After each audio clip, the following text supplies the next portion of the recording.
ದಾನಿಯೇಲನ ಪ್ರವಾದನೆಯ ಗ್ರಂಥ ಅಧ್ಯಾಯ 1. ದಾನಿಯೇಲನ ವೃತ್ತಾಂತ ಸಂಗ್ರಹ.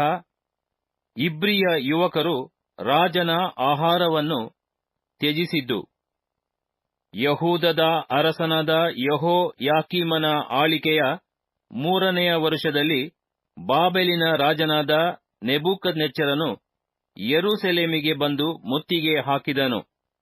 ಆಗ ಕರ್ತನು ಯಹೂದದ ಅರಸನಾದ ಯೆಹೋಯಾಕೀಮನನ್ನು ದೇವಾಲಯದ ಅನೇಕ ಪಾತ್ರೆಗಳನ್ನು ಅವನ ವಶಕ್ಕೆ ಕೊಡಲು, ಅವನು ಅವುಗಳನ್ನು ಶಿನಾರ್ ದೇಶಕ್ಕೆ ಸಾಗಿಸಿ ತನ್ನ ದೇವರ ಮಂದಿರಕ್ಕೆ ತಂದು ಆ ದೇವರ ಭಂಡಾರದಲ್ಲಿ ಸೇರಿಸಿಬಿಟ್ಟನು.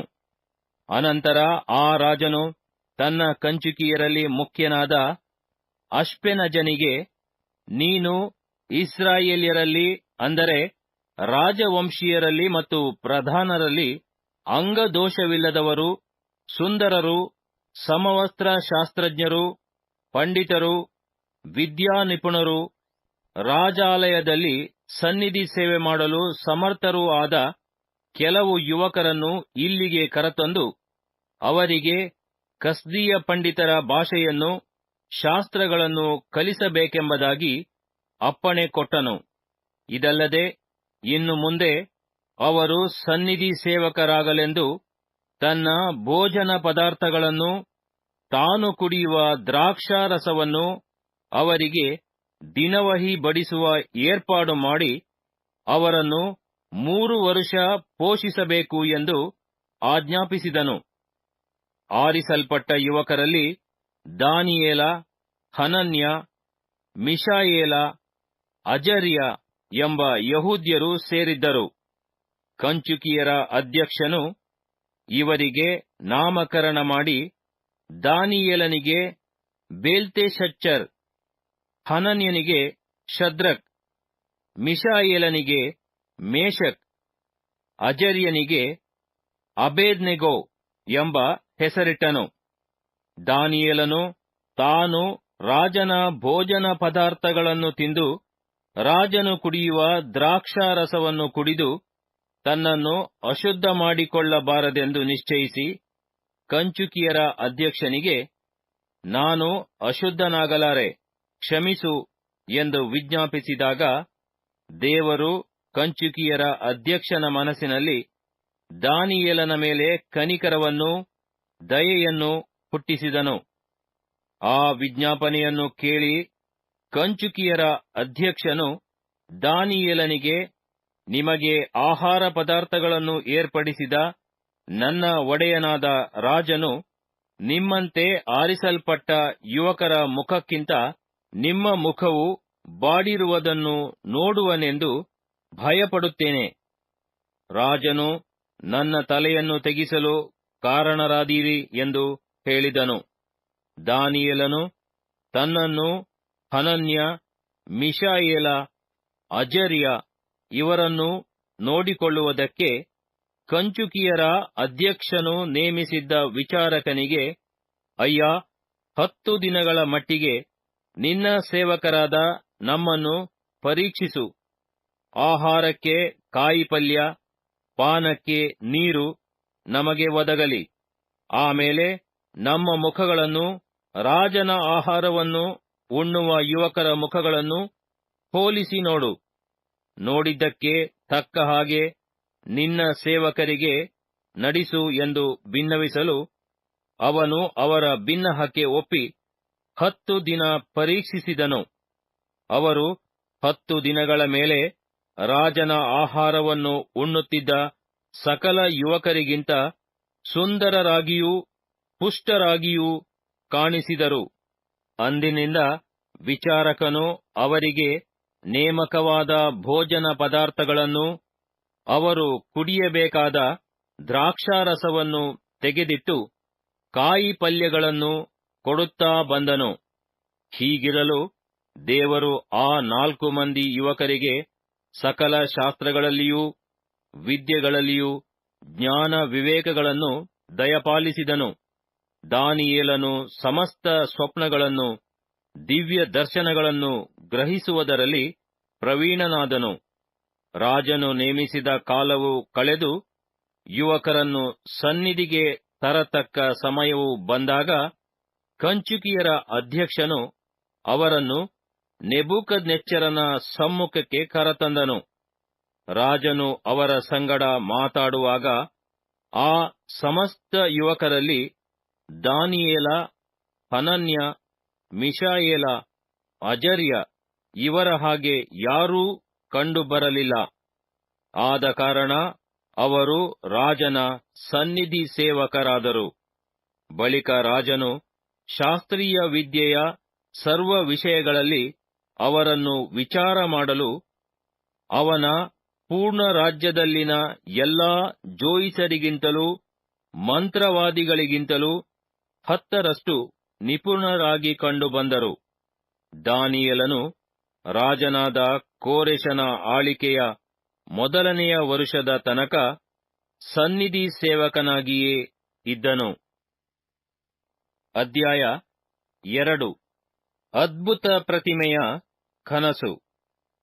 ನೆಬೂಕದ್ನೆಚ್ಚರನು ತನ್ನ ಆಳಿಕೆಯ 2ನೆಯ ವರುಷದಲ್ಲಿ ಕನಸು ಕಂಡು ತತ್ತರಗೊಂಡನು. ಅವನಿಗೆ ನಿದ್ರೆ ತಪ್ಪಿತು. ಆಗ ರಾಜನು ತನ್ನ ಕನಸುಗಳ ಅಭಿಪ್ರಾಯವನ್ನು ತಿಳಿಸಲೆಂದು ಜೋಯಿಸರನ್ನು, ಮಂತ್ರವಾದಿಗಳನ್ನು, ಮಾಟಗಾರರನ್ನು, ಪಂಡಿತರನ್ನು ಕರೆಯಿಸಲು ಅವರು ಸನ್ನಿಧಿಗೆ ಬಂದು ರಾಜನ ಮುಂದೆ ನಿಂತುಕೊಂಡರು. ರಾಜನು ಅವರಿಗೆ, ನಾನು ಕನಸು ಕಂಡೆನು, ಅದರ ಅರ್ಥವೇನೋ ಎಂದು ನನ್ನ ಮನಸ್ಸು ತತ್ತರಗೊಂಡಿದೆ ಎಂಬುದಾಗಿ ಹೇಳಲು, ಆ ಪಂಡಿತರು ಅರಮಾಯ ಭಾಷೆಯಲ್ಲಿ ರಾಜನಿಗೆ, ಅರಸನೇ, ಚಿರಂಜೀವಿಯಾಗಿರು, ಆ ಕನಸನ್ನು ನಿನ್ನ ದಾಸರಿಗೆ ಹೇಳು, ಅದರ ತಾತ್ಪರ್ಯವನ್ನು ತಿಳಿಸುವೆವು ಎಂದು ಅರಿಕೆ ಮಾಡಿದರು. ಆಗ ರಾಜನು ಪಂಡಿತರಿಗೆ ಪ್ರತ್ಯುತ್ತರವಾಗಿ, ನನ್ನ ಮಾತು ಖಂಡಿತ. ನೀವೇ ಆ ಕನಸನ್ನು ಅದರ ಅಭಿಪ್ರಾಯವನ್ನು ನನಗೆ ತಿಳಿಸದಿದ್ದರೆ ನಿಮ್ಮನ್ನು ಚೂರು ಚೂರಾಗಿ ಕಡಿಸುವೆನು, ನಿಮ್ಮ ಮನೆಗಳನ್ನು ತಿಪ್ಪೆಯನ್ನಾಗಿ ಮಾಡಿಸಿಬಿಡುವೆನು. ನೀವು ಆ ಕನಸನ್ನು ಅದರ ಅಭಿಪ್ರಾಯವನ್ನು ತಿಳಿಸಿದರೆ ನನ್ನಿಂದ ನಿಮಗೆ ದಾನ ಬಹುಮಾನಗಳೂ ವಿಶೇಷ ಸನ್ಮಾನಗಳೂ ಲಭಿಸುವವು. ಆದ ಕಾರಣ ಆ ಕನಸನ್ನು ಅದರ ಅಭಿಪ್ರಾಯವನ್ನು ನನಗೆ ತಿಳಿಸಿರಿ ಎಂದು ಹೇಳಲು, ಪಂಡಿತರು, ರಾಜನು ತನ್ನ ದಾಸರಿಗೆ ಕನಸನ್ನು ತಿಳಿಸೋಣವಾಗಲಿ, ನಾವು ಅದರ ತಾತ್ಪರ್ಯವನ್ನು ವಿವರಿಸುವೆವು ಎಂಬ ಉತ್ತರವನ್ನೇ ಪುನಃ ಕೊಟ್ಟರು. ಅದಕ್ಕೆ ರಾಜನು, ನೀವು ಆ ಕನಸನ್ನು ನನಗೆ ತಿಳಿಸದಿದ್ದರೆ ಮರಣದಂಡನೆಯ ನಿಯಮವೇ ನಿಮಗೆ ಗತಿಯಾಗುವುದು ಎಂಬ ನನ್ನ ಮಾತು ಖಂಡಿತವೆಂದು ನೀವು ತಿಳಿದುಕೊಂಡು ಕಾಲಹರಣ ಮಾಡುತ್ತಿದ್ದೀರಿ. ಇದು ನನಗೆ ಚೆನ್ನಾಗಿ ಗೊತ್ತು. ಕಾಲಾಂತರವನ್ನು ನಿರೀಕ್ಷಿಸಿಕೊಂಡೇ ನನ್ನ ಮುಂದೆ ಕೆಟ್ಟ ಸುಳ್ಳುಗಳನ್ನು ಆಡುತ್ತಿರಬೇಕೆಂದು ಕಟ್ಟು ಮಾಡಿಕೊಂಡಿದ್ದೀರಿ. ಅಂತೂ ಆ ಕನಸನ್ನು ತಿಳಿಸಬೇಕು, ಅದರಿಂದ ನೀವು ಅದರ ಅಭಿಪ್ರಾಯವನ್ನು ವಿವರಿಸಬಲ್ಲಿರೆಂದು ತಿಳಿದುಕೊಳ್ಳುವೆನು ಎಂದು ಹೇಳಿದನು. ಆಗ ಆ ಪಂಡಿತರು ಸನ್ನಿಧಿಯ ಮುಂದೆ ರಾಜನು ಕೇಳಿದ ಸಂಗತಿಯನ್ನು ತಿಳಿಸಬಲ್ಲವನು ಲೋಕದಲ್ಲಿ ಯಾವನೂ ಇಲ್ಲ, ಎಷ್ಟೇ ಬಲಿಷ್ಠನು, ಎಷ್ಟೇ ಪ್ರಬಲನೂ ಆದ ಯಾವ ಅರಸನೂ ಜೋಯಿಸನನ್ನಾಗಲಿ, ಮಾಟಗಾರನನ್ನಾಗಲಿ, ಪಂಡಿತನನ್ನಾಗಲಿ ಇಂಥ ಸಂಗತಿಯನ್ನು ಎಂದೂ ಕೇಳಿದ್ದಿಲ್ಲ. ರಾಜನು ಕೇಳುವ ಸಂಗತಿಯು ಅತಿ ಕಷ್ಟವಾದದು. ನರಜನ್ಮದವರ ಮಧ್ಯೆ ವಾಸಿಸದ ದೇವರುಗಳೇ ಹೊರತು ಇನ್ನಾರೂ ರಾಜನ ಸಮ್ಮುಖದಲ್ಲಿ ತಿಳಿಸಲಾರರು ಎಂದು ಉತ್ತರ ಕೊಟ್ಟರು. ಇದನ್ನು ಕೇಳಿ ರಾಜನು ಉಗ್ರ ರೋಷವುಳ್ಳವನಾಗಿ ಬಾಬೆಲಿನ ಸಕಲ ವಿದ್ವಾಂಸರನ್ನು ಕೊಲ್ಲಬೇಕೆಂದು ಆಜ್ಞಾಪಿಸಿದನು. ಕೂಡಲೇ ಆ ಆಜ್ಞೆಯು ಹೊರಪಟ್ಟಿತು. ವಿದ್ವಾಂಸರು ಪ್ರಾಣಾಪಾಯಕ್ಕೆ ಗುರಿಯಾದರು. ದಾನಿಯೇಲನನ್ನು ಅವನ ಸ್ನೇಹಿತರನ್ನು ಕೊಲ್ಲಲಿಕ್ಕೆ ಹುಡುಕಿದರು.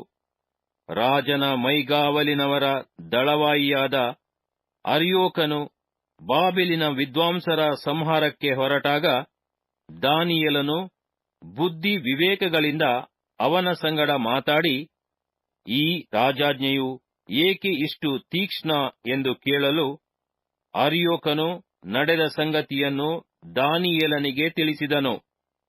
ಆಮೇಲೆ ದಾನಿಯೇಲನು ಅರಮನೆಗೆ ಸೇರಿ, ನನಗೆ ಸಮಯವನ್ನು ಕೊಟ್ಟರೆ ನಾನು ಆ ಕನಸಿನ ಅರ್ಥವನ್ನು ರಾಜನಿಗೆ ವಿವರಿಸುವೆನು ಎಂದು ಅರಿಕೆ ಮಾಡಿದನು. ಬಳಿಕ ದಾನಿಯೇಲನು ತನ್ನ ಮನೆಗೆ ಹೋಗಿ ಹನನ್ಯ, ಮಿಶಾಯೇಲ, ಅಜರ್ಯ ಎಂಬ ತನ್ನ ಸ್ನೇಹಿತರಿಗೆ ಆ ಸಮಾಚಾರವನ್ನು ತಿಳಿಸಿ, ನಾವು ಬಾಬೆಲಿನ ಇತರ ವಿದ್ವಾಂಸರೊಂದಿಗೆ ನಾಶವಾಗದಂತೆ ಪರಲೋಕ ದೇವರು ಈ ರಹಸ್ಯದ ವಿಷಯವಾಗಿ ಕೃಪೆ ತೋರಿಸಲು ಆತನನ್ನು ಬೇಡಿಕೊಳ್ಳೋಣ ಎಂದನು. ಆಗ ಆ ರಹಸ್ಯವು ರಾತ್ರಿಯ ಸ್ವಪ್ನದಲ್ಲಿ ದಾನಿಯೇಲನಿಗೆ ವ್ಯಕ್ತವಾಯಿತು. ಕೂಡಲೇ ದಾನಿಯೇಲನು ಪರಲೋಕ ದೇವರನ್ನು ಹೀಗೆ ಸ್ತುತಿಸಿದನು: ದೇವರ ನಾಮಕ್ಕೆ ಯುಗಯುಗಾಂತರಗಳಲ್ಲಿಯೂ ಕೊಂಡಾಟವಾಗಲಿ. ಜ್ಞಾನತ್ರಾಣಗಳು ಆತನವುಗಳೇ. ಕಾಲ ಸಮಯಗಳನ್ನು ಮಾರ್ಪಡಿಸುತ್ತಾನೆ, ರಾಜರನ್ನು ತಳ್ಳುತ್ತಾನೆ, ನಿಲ್ಲಿಸುತ್ತಾನೆ. ಜ್ಞಾನಿಗಳ ಜ್ಞಾನವೂ ವಿವೇಕಿಗಳ ವಿವೇಕವೂ ಆತನ ವರವೇ. ಆತನು ಅಗಾಧ ವಿಷಯಗಳನ್ನೂ ಗೂಢಾರ್ಥಗಳನ್ನೂ ಬಯಲಿಗೆ ತರುತ್ತಾನೆ. ಕಗ್ಗತ್ತಲೆಯಲ್ಲಿ ಅಡಗಿರುವುದೂ ಆತನಿಗೆ ಗೋಚರ. ತೇಜಸ್ಸು ಆತನಲ್ಲೇ ನೆಲೆಗೊಂಡಿದೆ. ನನ್ನ ಪಿತೃಗಳ ದೇವರೇ, ನಿನ್ನನ್ನು ಸ್ತುತಿಸುತ್ತೇನೆ, ಕೊಂಡಾಡುತ್ತೇನೆ. ನೀನು ನನಗೆ ಜ್ಞಾನತ್ರಾಣಗಳನ್ನು ದಯಪಾಲಿಸಿ, ನಾವು ಬೇಡಿದ್ದನ್ನು ನನಗೆ ತೋರ್ಪಡಿಸಿದಿಯಲ್ಲ. ಹೌದು, ರಾಜನ ರಹಸ್ಯವನ್ನು ನಮಗೆ ವ್ಯಕ್ತಗೊಳಿಸಿದಿ. ಆಗ ದಾನಿಯೇಲನು ಬಾಬೆಲಿನ ವಿದ್ವಾಂಸರನ್ನು ಕೊಲ್ಲುವುದಕ್ಕೆ ರಾಜನು ನೇಮಿಸಿದ ಅರ್ಯೋಕನ ಬಳಿಗೆ ಹೋಗಿ ಅವನಿಗೆ, ಬಾಬೆಲಿನ ವಿದ್ವಾಂಸರನ್ನು ಕೊಲ್ಲಬೇಡ, ನನ್ನನ್ನು ರಾಜನ ಸನ್ನಿಧಿಗೆ ಬಿಡು. ನಾನು ಕನಸಿನ ಅಭಿಪ್ರಾಯವನ್ನು ರಾಜನಿಗೆ ತಿಳಿಸುವೆನು ಎಂದು ಹೇಳಿದನು. ಕೂಡಲೇ ಅರ್ಯೋಕನು ದಾನಿಯೇಲನನ್ನು ಸನ್ನಿಧಿಗೆ ತ್ವರೆಯಾಗಿ ಕರೆದುಕೊಂಡು ಹೋಗಿ, ರಾಜನೇ, ಕನಸಿನ ಅಭಿಪ್ರಾಯವನ್ನು ನಿನಗೆ ತಿಳಿಸಬಲ್ಲವನೊಬ್ಬನು ಯಹೂದದಿಂದ ಸೆರೆಯಾಗಿ ತಂದವರಲ್ಲಿ ನನಗೆ ಸಿಕ್ಕಿದ್ದಾನೆ ಎಂದು ಅರಿಕೆ ಮಾಡಲು, ರಾಜನು ಬೇಲ್ತೆಶಚ್ಚರನೆಂಬ ಅಡ್ಡ ಹೆಸರಿನ ದಾನಿಯೇಲನನ್ನು, ನಾನು ಕಂಡ ಕನಸನ್ನು ಅದರ ಅರ್ಥವನ್ನು ನನಗೆ ತಿಳಿಸಬಲ್ಲೆಯಾ ಎಂದು ಕೇಳಿದನು. ಅದಕ್ಕೆ ದಾನಿಯೇಲನು, ಸನ್ನಿಧಿಯಲ್ಲಿ ರಾಜನು ಕೇಳುವ ರಹಸ್ಯವನ್ನು ವಿದ್ವಾಂಸರಾಗಲಿ, ಮಾಟಗಾರರಾಗಲಿ, ಜೋಯಿಸರಾಗಲಿ, ಶಕುನದವರಾಗಲಿ ಯಾರೂ ರಾಜನಿಗೆ ತಿಳಿಸಲಾರರು. ಆದರೆ ರಹಸ್ಯವನ್ನು ವ್ಯಕ್ತಗೊಳಿಸುವ ಒಬ್ಬನಿದ್ದಾನೆ. ಆತನು ದೇವರು, ಪರಲೋಕದಲ್ಲಿದ್ದಾನೆ.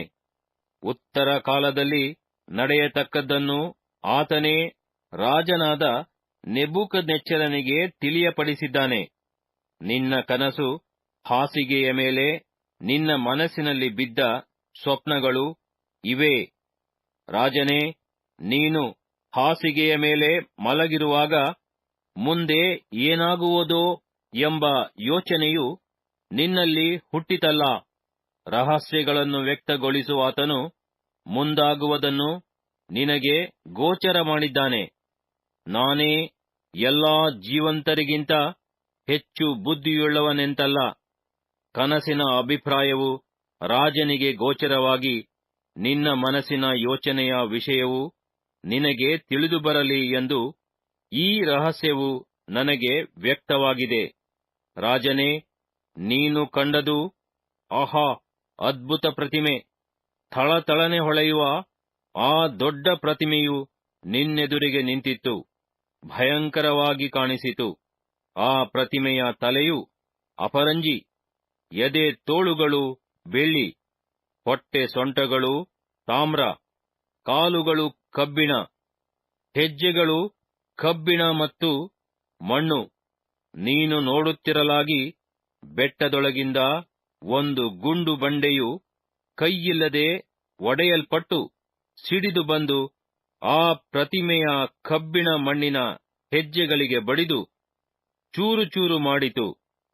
ಆಗ ಕಬ್ಬಿಣ, ಮಣ್ಣು, ತಾಮ್ರ, ಬೆಳ್ಳಿ, ಬಂಗಾರಗಳೆಲ್ಲವೂ ಪುಡಿ ಪುಡಿಯಾಗಿ ಸುಗ್ಗಿಯ ಕಣಗಳ ಹೊಟ್ಟಿನಂತಾದವು. ಗಾಳಿಯು ತೂರಿಕೊಂಡು ಹೋಗಲು ಅವುಗಳಿಗೆ ನೆಲೆಯೇ ಇಲ್ಲವಾಯಿತು. ಪ್ರತಿಮೆಗೆ ಬಡಿದ ಆ ಬಂಡೆಯು ಮಹಾಪರ್ವತವಾಗಿ ಲೋಕದಲ್ಲೆಲ್ಲ ತುಂಬಿಕೊಂಡಿತು. ಕನಸು ಇದೇ. ಇದರ ಅರ್ಥವನ್ನು ಸನ್ನಿಧಿಯಲ್ಲಿ ಅರಿಕೆ ಮಾಡುವೆವು. ಅರಸೇ, ನೀನು ರಾಜಾಧಿರಾಜ. ಪರಲೋಕ ದೇವರು ನಿನಗೆ ರಾಜ್ಯ, ಬಲ, ಪರಾಕ್ರಮ, ವೈಭವಗಳನ್ನು ದಯಪಾಲಿಸಿದ್ದಾನೆ. ನರಜಾತಿಯವರು ವಾಸಿಸುವ ಸಕಲ ಪ್ರಾಂತಗಳಲ್ಲಿ ಆಕಾಶ ಪಕ್ಷಿಗಳನ್ನೂ ಭೂಜಂತುಗಳನ್ನೂ ನಿನ್ನ ಕೈಗೆ ಒಪ್ಪಿಸಿ ನೀನು ಅವುಗಳನ್ನೆಲ್ಲ ಆಳುವಂತೆ ಮಾಡಿದ್ದಾನೆ. ನೀನೇ ಆ ಬಂಗಾರದ ತಲೆ. ನಿನ್ನ ಕಾಲವಾದ ಮೇಲೆ ನಿನಗಿಂತ ಕನಿಷ್ಠವಾದ ಮತ್ತೊಂದು ರಾಜ್ಯವುಂಟಾಗುವುದು.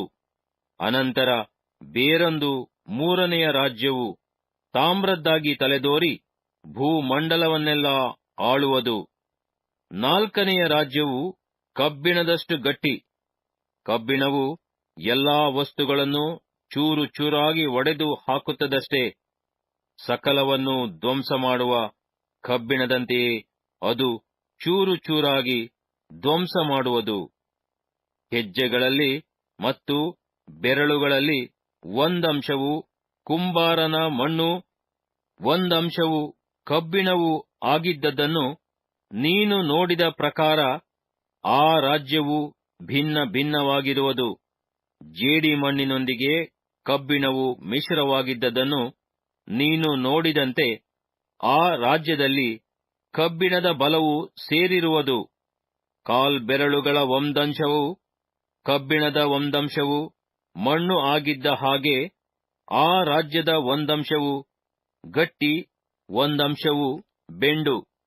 ಕಬ್ಬಿಣವು ಜೇಡಿ ಮಣ್ಣಿನೊಂದಿಗೆ ಬೆರೆತಿರುವುದನ್ನು ನೀನು ನೋಡಿದ ಮೇರೆಗೆ ಆ ರಾಜ್ಯಾಂಶಗಳು ಸಂತತಿ ಸಂಬಂಧದಿಂದ ಬೆರೆತುಕೊಳ್ಳುವವು.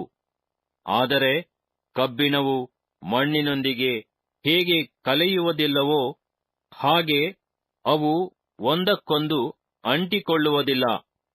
ಆ ರಾಜರ ಕಾಲದಲ್ಲಿ ಪರಲೋಕ ದೇವರು ಒಂದು ರಾಜ್ಯವನ್ನು ಸ್ಥಾಪಿಸುವನು. ಅದು ಎಂದಿಗೂ ಅಳಿಯದು. ಅದರ ಪ್ರಾಬಲ್ಯವು ಬೇರೆ ಜನಾಂಗಕ್ಕೆ ಕದಲಿ ಹೋಗದು. ಆ ರಾಜ್ಯಗಳನ್ನೆಲ್ಲ ಭಂಗಪಡಿಸಿ ನಿರ್ನಾಮ ಮಾಡಿ ಶಾಶ್ವತವಾಗಿ ನಿಲ್ಲುವುದು. ಬೆಟ್ಟದೊಳಗಿಂದ ಒಂದು ಗುಂಡು ಬಂಡೆಯು ಕೈಯಿಲ್ಲದೆ ಒಡೆಯಲ್ಪಟ್ಟು ಕಬ್ಬಿಣ, ತಾಮ್ರ, ಮಣ್ಣು, ಬೆಳ್ಳಿ, ಬಂಗಾರಗಳನ್ನು ಚೂರು ಚೂರು ಮಾಡಿದ್ದು ನಿನ್ನ ಕಣ್ಣಿಗೆ ಬಿತ್ತಲ್ಲ. ಇದರಿಂದ ಪರಲೋಕ ದೇವರು ಮುಂದೆ ನಡೆಯುವ ವಿಷಯಗಳನ್ನು ರಾಜನಿಗೆ ತಿಳಿಯಪಡಿಸಿದ್ದಾನೆ. ಕನಸು ನಿಜ, ಅದರ ಅರ್ಥವು ನಂಬತಕ್ಕದ್ದು ಎಂದು ಹೇಳಿದನು. ಆಗ ರಾಜನಾದ ನೆಬೂಕದ್ನೆಚ್ಚರನು ಅಡ್ಡಬಿದ್ದು ದಾನಿಯೇಲನನ್ನು ಪೂಜಿಸಿ ಅವನಿಗೆ ನೈವೇದ್ಯ ಮಾಡಿ ಧೂಪ ಹಾಕಬೇಕೆಂದು ಆಜ್ಞಾಪಿಸಿ ಅವನ ಮಾತಿಗೆ ಪ್ರತ್ಯುತ್ತರವಾಗಿ, ನೀನು ಈ ರಹಸ್ಯವನ್ನು ಬಯಲಿಗೆ ತರಲು ಸಮರ್ಥನಾದ ಕಾರಣ ನಿಮ್ಮ ದೇವರು ದೇವಾದಿದೇವನೂ ರಾಜರ ಒಡೆಯನೂ ರಹಸ್ಯಗಳನ್ನು ವ್ಯಕ್ತಗೊಳಿಸುವವನು ಆಗಿದ್ದಾನೆಂಬುದು ನಿಶ್ಚಯ ಎಂದು ಹೇಳಿದನು. ಬಳಿಕ ರಾಜನು ದಾನಿಯೇಲನನ್ನು ದೊಡ್ಡಸ್ತಿಕೆಗೆ ತಂದು ಅವನಿಗೆ ಅಮೂಲ್ಯವಾದ ಬಹುಮಾನಗಳನ್ನು ಕೊಟ್ಟು ಬಾಬೆಲ್ ಸಂಸ್ಥಾನವನ್ನೆಲ್ಲ ಅಧೀನಪಡಿಸಿ ಬಾಬೆಲಿನ ವಿದ್ವಾಂಸರ ಸಕಲ ಮುಖ್ಯಸ್ಥರಿಗೂ ಅವನನ್ನು ಮುಖ್ಯಸ್ಥನನ್ನಾಗಿ ನೇಮಿಸಿದನು. ದಾನಿಯೇಲನು ಬಿನ್ನಹ ಮಾಡಲು ರಾಜನು ಶದ್ರಕ್, ಮೇಷಕ್, ಅಬೇದ್ನೆಗೋ ಎಂಬವರಿಗೆ ಬಾಬೆಲ್ ಸಂಸ್ಥಾನದ ಕಾರ್ಯಭಾರವನ್ನು ವಹಿಸಿದನು. ದಾನಿಯೇಲನೋ ಅರಮನೆಯಲ್ಲಿ ನಿಂತನು. ಅಧ್ಯಾಯ 3. ದೇವಭಕ್ತರನ್ನು ಅಗ್ನಿಯು ಸುಡದೆ ಇದ್ದದು. ರಾಜನಾದ ನೆಬೂಕದ್ನೆಚ್ಚರನು 60 ಮೊಳ ಎತ್ತರದ 6 ಮೊಳ ಅಗಲದ ಒಂದು ಬಂಗಾರದ ಪ್ರತಿಮೆಯನ್ನು ಮಾಡಿಸಿ ಬಾಬೆಲ್ ಸಂಸ್ಥಾನದ ದೂರ ಎಂಬ ಬೈಲಿನಲ್ಲಿ ನಿಲ್ಲಿಸಿದನು. ಆಗ ರಾಜನಾದ ನೆಬೂಕದ್ನೆಚ್ಚರನು ತಾನು ನಿಲ್ಲಿಸಿದ ಪ್ರತಿಮೆಯ ಪ್ರತಿಷ್ಠೋತ್ಸವಕ್ಕೆ ಉಪರಾಜ, ನಾಯಕ, ದೇಶಾಧಿಪತಿ, ಮಂತ್ರಿ, ಕೋಶಾಧ್ಯಕ್ಷ, ನ್ಯಾಯಾಧಿಪತಿ, ವಿಚಾರಕ ಇವರನ್ನು ಸಮಸ್ತ ಸಂಸ್ಥಾನಾಧಿಕಾರಿಗಳನ್ನು ಒಟ್ಟುಗೂಡಿಸುವಂತೆ ದೂತರನ್ನು ಕಳುಹಿಸಲು ಆ ಉಪರಾಜ, ನಾಯಕ, ದೇಶಾಧಿಪತಿ, ಮಂತ್ರಿ, ಕೋಶಾಧ್ಯಕ್ಷ, ನ್ಯಾಯಾಧಿಪತಿ, ವಿಚಾರಕ ಇವರು ಸಮಸ್ತ ಸಂಸ್ಥಾನಾಧಿಕಾರಿಗಳು ರಾಜನಾದ ನೆಬೂಕದ್ನೆಚ್ಚರನು ನಿಲ್ಲಿಸಿದ ಪ್ರತಿಮೆಯ ಪ್ರತಿಷ್ಠೋತ್ಸವಕ್ಕೆ ನೆರೆದು ನೆಬೂಕದ್ನೆಚ್ಚರನು ನಿಲ್ಲಿಸಿದ ಪ್ರತಿಮೆಯ ಮುಂದೆ ನಿಂತುಕೊಂಡರು. ಆಗ ಸಾರುವವನು ಗಟ್ಟಿಯಾಗಿ ಕೂಗಿ, ವಿವಿಧ ಜನಾಂಗ ಕುಲ ಭಾಷೆಗಳವರೇ, ನಿಮಗೆ ರಾಜಾಜ್ಞೆಯಾಗಿದೆ. ನೀವು ತುತ್ತೂರಿ, ಕೊಳಲು, ಕಿನ್ನರಿ, ತಂಬೂರಿ, ವೀಣೆ, ವಾಲಗ ಮುಂತಾದ ಸಕಲ ವಾದ್ಯಗಳ ಧ್ವನಿಯನ್ನು ಕೇಳಿದ ಕೂಡಲೇ ನೀವು ಅಡ್ಡಬಿದ್ದು ರಾಜನಾದ ನೆಬೂಕದ್ನೆಚ್ಚರನು ನಿಲ್ಲಿಸಿರುವ ಬಂಗಾರದ ಪ್ರತಿಮೆಯನ್ನು ಪೂಜಿಸಬೇಕು. ಯಾವನು ಅಡ್ಡಬಿದ್ದು ಪೂಜಿಸುವುದಿಲ್ಲವೋ ಅವನು ತಕ್ಷಣವೇ ಧಗಧಗನೆ ಉರಿಯುವ ಆವಿಗೆಯೊಳಗೆ ಹಾಕಲ್ಪಡುವನು ಎಂದು ಸಾರಿದನು.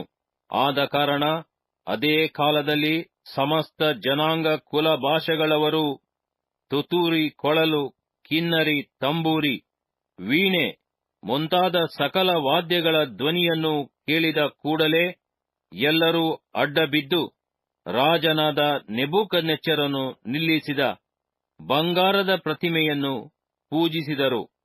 ಹೀಗಿರಲು ಆ ಸಮಯದಲ್ಲಿ ಕೆಲವು ಮಂದಿ ಪಂಡಿತರು ಯಹೂದ್ಯರ ಮೇಲೆ ದೂರು ಹೊರಿಸುವುದಕ್ಕೆ ಸನ್ನಿಧಿಗೆ ಬಂದು ರಾಜನಾದ ನೆಬೂಕದ್ನೆಚ್ಚರನಿಗೆ, ಅರಸನೇ, ಚಿರಂಜೀವಿಯಾಗಿರು.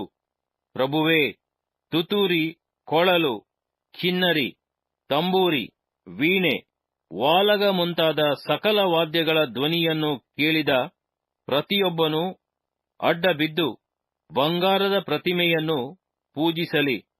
ಯಾವನು ಅಡ್ಡಬಿದ್ದು ಪೂಜಿಸುವುದಿಲ್ಲವೋ ಅವನು ಧಗಧಗಿಸುವ ಆವಿಗೆಯೊಳಗೆ ಹಾಕಲ್ಪಡಲಿ ಎಂದು ಆಜ್ಞೆ ಮಾಡಿದೆಯಲ್ಲ. ನೀನು ಬಾಬೆಲ್ ಸಂಸ್ಥಾನದ ಕಾರ್ಯಭಾರವನ್ನು ವಹಿಸಿಕೊಟ್ಟ ಶದ್ರಕ್, ಮೇಷಕ್, ಅಬೇದ್ನೆಗೋ ಎಂಬ ಕೆಲವು ಮಂದಿ ಯಹೂದ್ಯರು ಇದ್ದಾರೆ. ರಾಜನೇ, ಇವರು ನಿನ್ನನ್ನು ಲಕ್ಷಿಸುವುದಿಲ್ಲ, ನಿನ್ನ ದೇವರುಗಳನ್ನು ಸೇವಿಸುವುದಿಲ್ಲ, ನೀನು ನಿಲ್ಲಿಸಿದ ಬಂಗಾರದ ಪ್ರತಿಮೆಯನ್ನು ಪೂಜಿಸುವುದಿಲ್ಲ ಎಂದು ಅರಿಕೆ ಮಾಡಲು ನೆಬೂಕದ್ನೆಚ್ಚರನು ಉಗ್ರ ಕೋಪವುಳ್ಳವನಾಗಿ ಶದ್ರಕ್, ಮೇಷಕ್, ಅಬೇದ್ನೆಗೋ ಎಂಬವರನ್ನು ಹಿಡತರಬೇಕೆಂದು ಆಜ್ಞಾಪಿಸಿದನು. ಹಾಗೆ ಅವರನ್ನು ಹಿಡತರಲು ನೆಬೂಕದ್ನೆಚ್ಚರನು ಅವರಿಗೆ, ಶದ್ರಕ್, ಮೇಷಕ್, ಅಬೇದ್ನೆಗೋ ಎಂಬವರೇ, ನೀವು ನನ್ನ ದೇವರನ್ನು ಸೇವಿಸದೆ ನಾನು ನಿಲ್ಲಿಸಿದ ಬಂಗಾರದ ಪ್ರತಿಮೆಯನ್ನು ಪೂಜಿಸದೆ ಇರುವುದು ಬೇಕೆಂದೇ ಮಾಡಿದ್ದೋ? ಈಗಲಾದರೂ ನೀವು ಸಿದ್ಧವಾಗಿದ್ದು ತುತ್ತೂರಿ, ಕೊಳಲು, ಕಿನ್ನರಿ, ತಂಬೂರಿ, ವೀಣೆ, ವಾಲಗ ಮುಂತಾದ ಸಕಲ ವಾದ್ಯಗಳ ಧ್ವನಿಯನ್ನು ಕೇಳಿದ ಕೂಡಲೇ ಅಡ್ಡಬಿದ್ದು ನಾನು ನಿಲ್ಲಿಸಿದ ಪ್ರತಿಮೆಯನ್ನು ಪೂಜಿಸಿದರೆ ಸರಿ.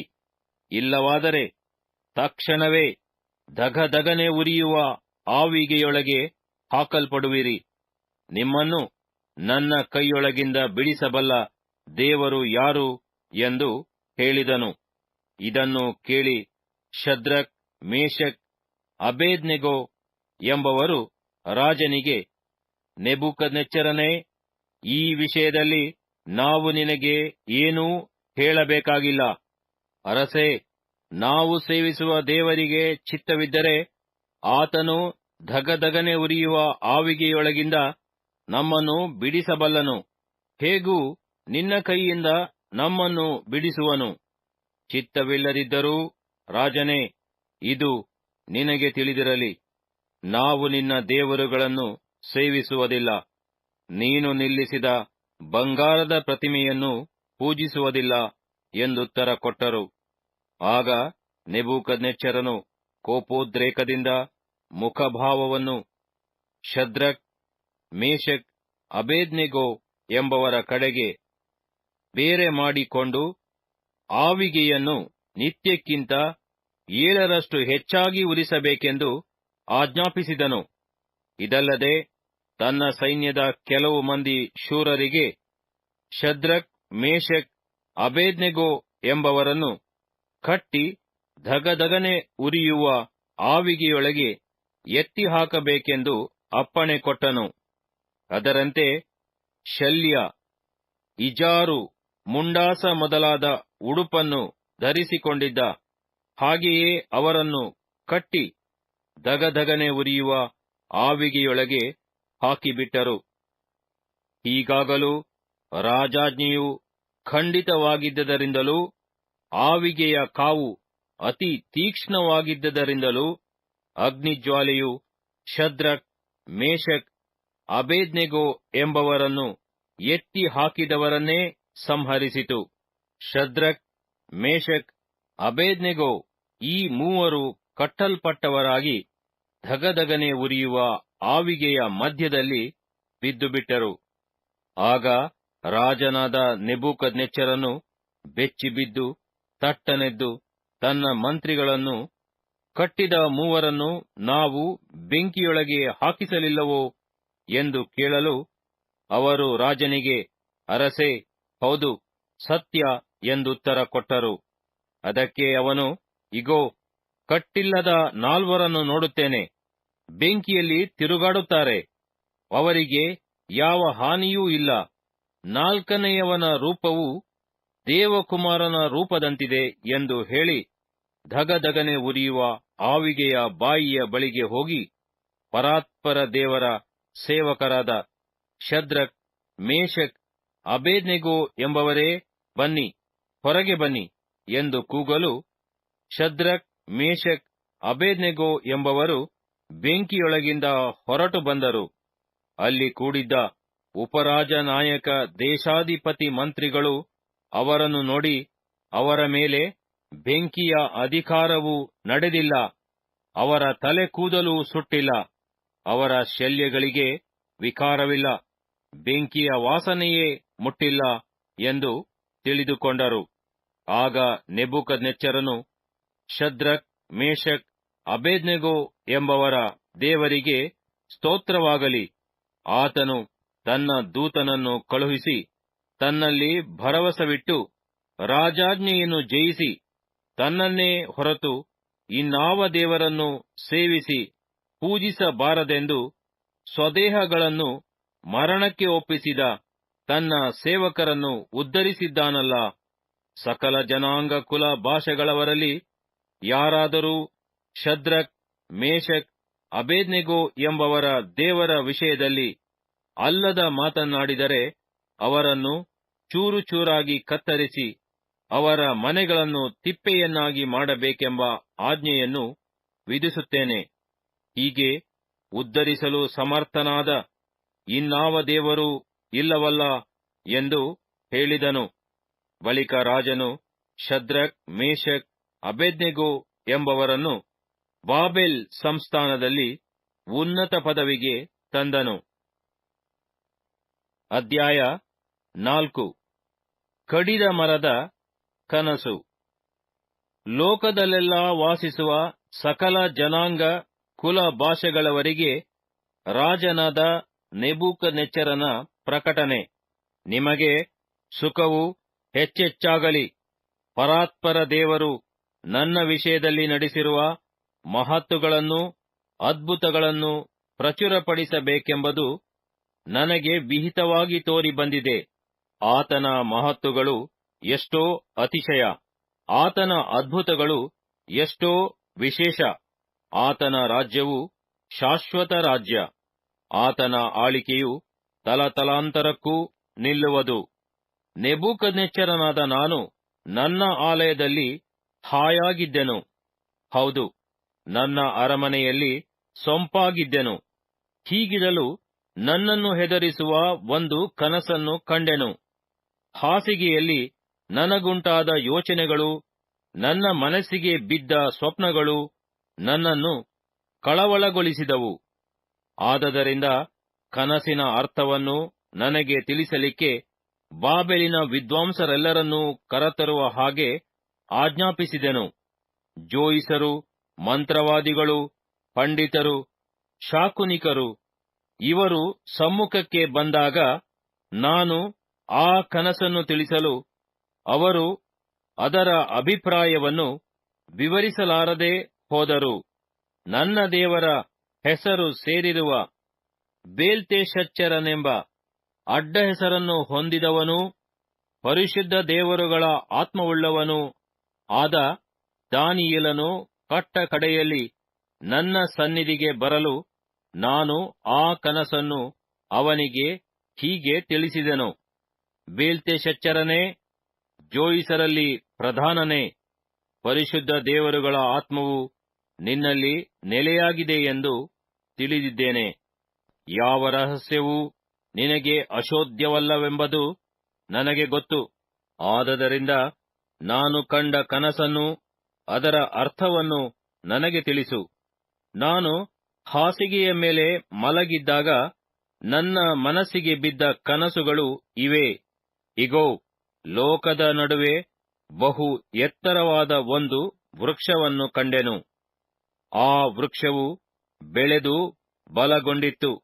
ಅದರ ತುದಿಯು ಆಕಾಶವನ್ನು ಮುಟ್ಟಿತ್ತು. ಅದು ಭೂಲೋಕದ ಕಟ್ಟ ಕಡೆಗೂ ಕಾಣಿಸುತ್ತಿತ್ತು. ಅದರ ಎಲೆಗಳು ಅಂದ, ಹಣ್ಣುಗಳು ಬಹಳ, ಅದರಿಂದ ಎಲ್ಲಕ್ಕೂ ಆಹಾರ, ನೆರಳು, ಭೂಜಂತುಗಳಿಗೆ ಆಶ್ರಯ, ಕೊಂಬೆಗಳು ಆಕಾಶ ಪಕ್ಷಿಗಳಿಗೆ ನೆಲೆ. ಅದು ಸಕಲ ಜೀವಿಗಳಿಗೂ ಜೀವನ. ನಾನು ಹಾಸಿಗೆಯ ಮೇಲೆ ಮಲಗಿದ್ದಾಗ ನನ್ನ ಮನಸ್ಸಿಗೆ ಬಿದ್ದ ಕನಸಿನಲ್ಲಿ ಅನಿಮಿಷನಾದ ದೇವದೂತನು ಆಕಾಶದಿಂದಿಳಿದು ಗಟ್ಟಿಯಾಗಿ ಕೂಗಿ, ವೃಕ್ಷವನ್ನು ಕಡಿಯಿರಿ, ಕೊಂಬೆಗಳನ್ನು ಕತ್ತರಿಸಿರಿ, ಎಲೆಗಳನ್ನು ಉದುರಿಸಿರಿ, ಹಣ್ಣುಗಳನ್ನು ಚೆಲ್ಲಿರಿ, ಮೃಗಗಳು ನೆರಳನ್ನು ಬಿಟ್ಟುಬಿಡಲಿ, ಪಕ್ಷಿಗಳು ರೆಂಬೆಗಳನ್ನು ತೊರೆದು ಹೋಗಲಿ. ಆದರೆ ಬುಡದ ಮೋಟನ್ನು ನೆಲದಲ್ಲಿ ಉಳಿಸಿ, ಕಬ್ಬಿಣ ತಾಮ್ರಗಳ ಪಟ್ಟೆಯನ್ನು ಅದಕ್ಕೆ ಬಿಗಿಯಿರಿ. ಅಡವಿಯ ಹುಲ್ಲು ಅದರ ಸುತ್ತ ಬೆಳೆದಿರಲಿ, ಆಕಾಶದ ಇಬ್ಬನಿಯು ಅದನ್ನು ತೋಯಿಸಲಿ. ಭೂಮಿಯ ಹುಲ್ಲು ಮೃಗಗಳಿಗೆ ಗತಿಯಾದಂತೆ ಅದಕ್ಕೆ ಗತಿಯಾಗಲಿ. ಅದಕ್ಕೆ ಮಾನುಷ ಹೃದಯವು ಹೋಗಿ ಮೃಗದ ಹೃದಯವು ಬರಲಿ. ಹೀಗೆ ಅದಕ್ಕೆ 7 ವರುಷ ಕಳೆಯಲಿ. ಇದು ಅನಿಮಿಷರ ತೀರ್ಮಾನ, ದೇವರ ತೀರ್ಪು.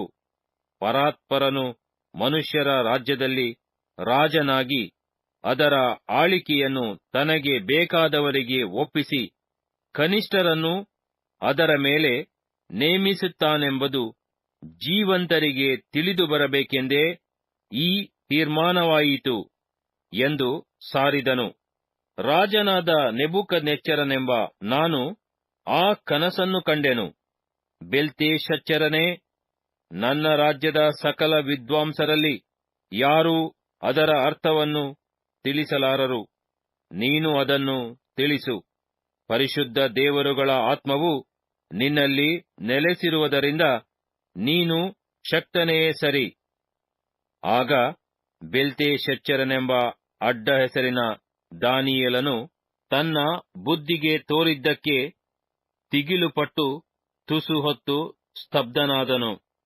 ರಾಜನು ಇದನ್ನು ನೋಡಿ, ಬೇಲ್ತೆಶಚ್ಚರನೇ, ನನ್ನ ಕನಸಾಗಲಿ ಅದರ ಅರ್ಥವಾಗಲಿ ನಿನ್ನನ್ನು ಹೆದರಿಸದಿರಲಿ ಎಂದು ಹೇಳಲು ಬೇಲ್ತೆಶಚ್ಚರನು, ಎನ್ನೊಡೆಯನೇ, ಆ ಕನಸು ನಿನ್ನ ಹಗೆಗಳಿಗೆ ಫಲಿಸಲಿ. ಅದರ ಅರ್ಥವು ನಿನ್ನ ವಿರೋಧಿಗಳ ಅನುಭವಕ್ಕೆ ಬರಲಿ.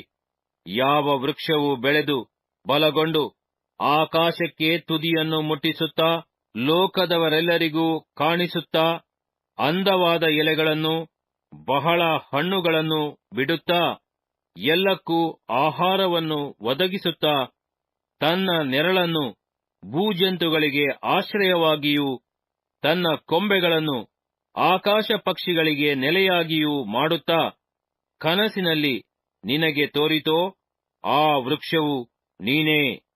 ರಾಜ, ನೀನು ಬೆಳೆದು ಬಲಗೊಂಡಿದ್ದಿ. ನಿನ್ನ ಮಹಿಮೆಯು ವೃದ್ಧಿಯಾಗಿ ಆಕಾಶಕ್ಕೆ ಮುಟ್ಟಿದೆ. ನಿನ್ನ ಆಳಿಕೆಯು ಲೋಕದ ಕಟ್ಟಕಡೆಗೂ ವ್ಯಾಪಿಸಿದೆ. ಅನಿಮಿಷನಾದ ದೇವದೂತನು ಆಕಾಶದಿಂದಿಳಿದು ವೃಕ್ಷವನ್ನು ಕಡಿದು ಹಾಳು ಮಾಡಿರಿ, ಆದರೆ ಬುಡದ ಮೋಟನ್ನು ನೆಲದಲ್ಲಿ ಉಳಿಸಿ ಕಬ್ಬಿಣ ತಾಮ್ರಗಳ ಪಟ್ಟೆಯನ್ನು ಅದಕ್ಕೆ ಬಿಗಿಯಿರಿ. ಅಡವಿಯ ಹುಲ್ಲು ಅದರ ಸುತ್ತ ಬೆಳೆದಿರಲಿ. ಆಕಾಶದ ಇಬ್ಬನಿಯು ಅದನ್ನು ತೋಯಿಸಲಿ.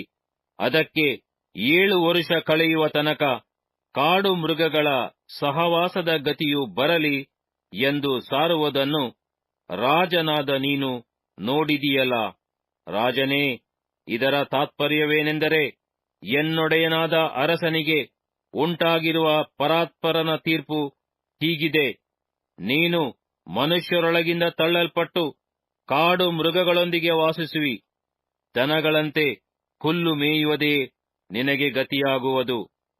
ಆಕಾಶದ ಇಬ್ಬನಿಯು ನಿನ್ನನ್ನು ತೋಯಿಸುವುದು. ಪರಾತ್ಪರನು ಮನುಷ್ಯರ ರಾಜ್ಯದಲ್ಲಿ ರಾಜನಾಗಿ ಅದನ್ನು ತನಗೆ ಬೇಕಾದವರಿಗೆ ಒಪ್ಪಿಸುತ್ತಾನೆ ಎಂಬುದು ನಿನಗೆ ತಿಳಿದು ಬರುವುದರೊಳಗೆ 7 ವರುಷ ನಿನಗೆ ಹೀಗೆ ಕಳೆಯುವುದು. ವೃಕ್ಷದ ಬುಡದ ಮೋಟನ್ನು ಉಳಿಸಿರಿ ಎಂದು ಅಪ್ಪಣೆಯಾಯಿತಲ್ಲ. ಇದರ ತಾತ್ಪರ್ಯವೇನೆಂದರೆ, ಪರಲೋಕಕ್ಕೆ ಸರ್ವಾಧಿಕಾರ ಉಂಟೆಂಬುದನ್ನು ನೀನು ತಿಳಿದುಕೊಂಡ ನಂತರ ನಿನ್ನ ರಾಜ್ಯವು ನಿನಗೆ ಸ್ಥಿರವಾಗುವುದು ಎಂಬುದೇ. ಆದ ಕಾರಣ ಅರಸೇ, ಈ ನನ್ನ ಬುದ್ಧಿವಾದವು ನಿನಗೆ ಒಪ್ಪಿಗೆಯಾಗಲಿ. ನೀನು ಧರ್ಮವನ್ನು ಆಚರಿಸಿ ನಿನ್ನ ಪಾಪಗಳನ್ನು ನಾಶಗೊಳಿಸು. ಬಡವರಿಗೆ ಕರುಣೆಯನ್ನು ತೋರಿಸಿ ನಿನ್ನ ಅಪರಾಧಗಳನ್ನು ಧ್ವಂಸ ಮಾಡು. ಇದರಿಂದ ನಿನ್ನ ನೆಮ್ಮದಿಯ ಕಾಲವು ಹೆಚ್ಚಾದೀತು ಎಂದರಿಕೆ ಮಾಡಿದನು. ಇದೆಲ್ಲ ರಾಜನಾದ ನೆಬೂಕದ್ನೆಚ್ಚರನ ಅನುಭವಕ್ಕೆ ಬಂತು.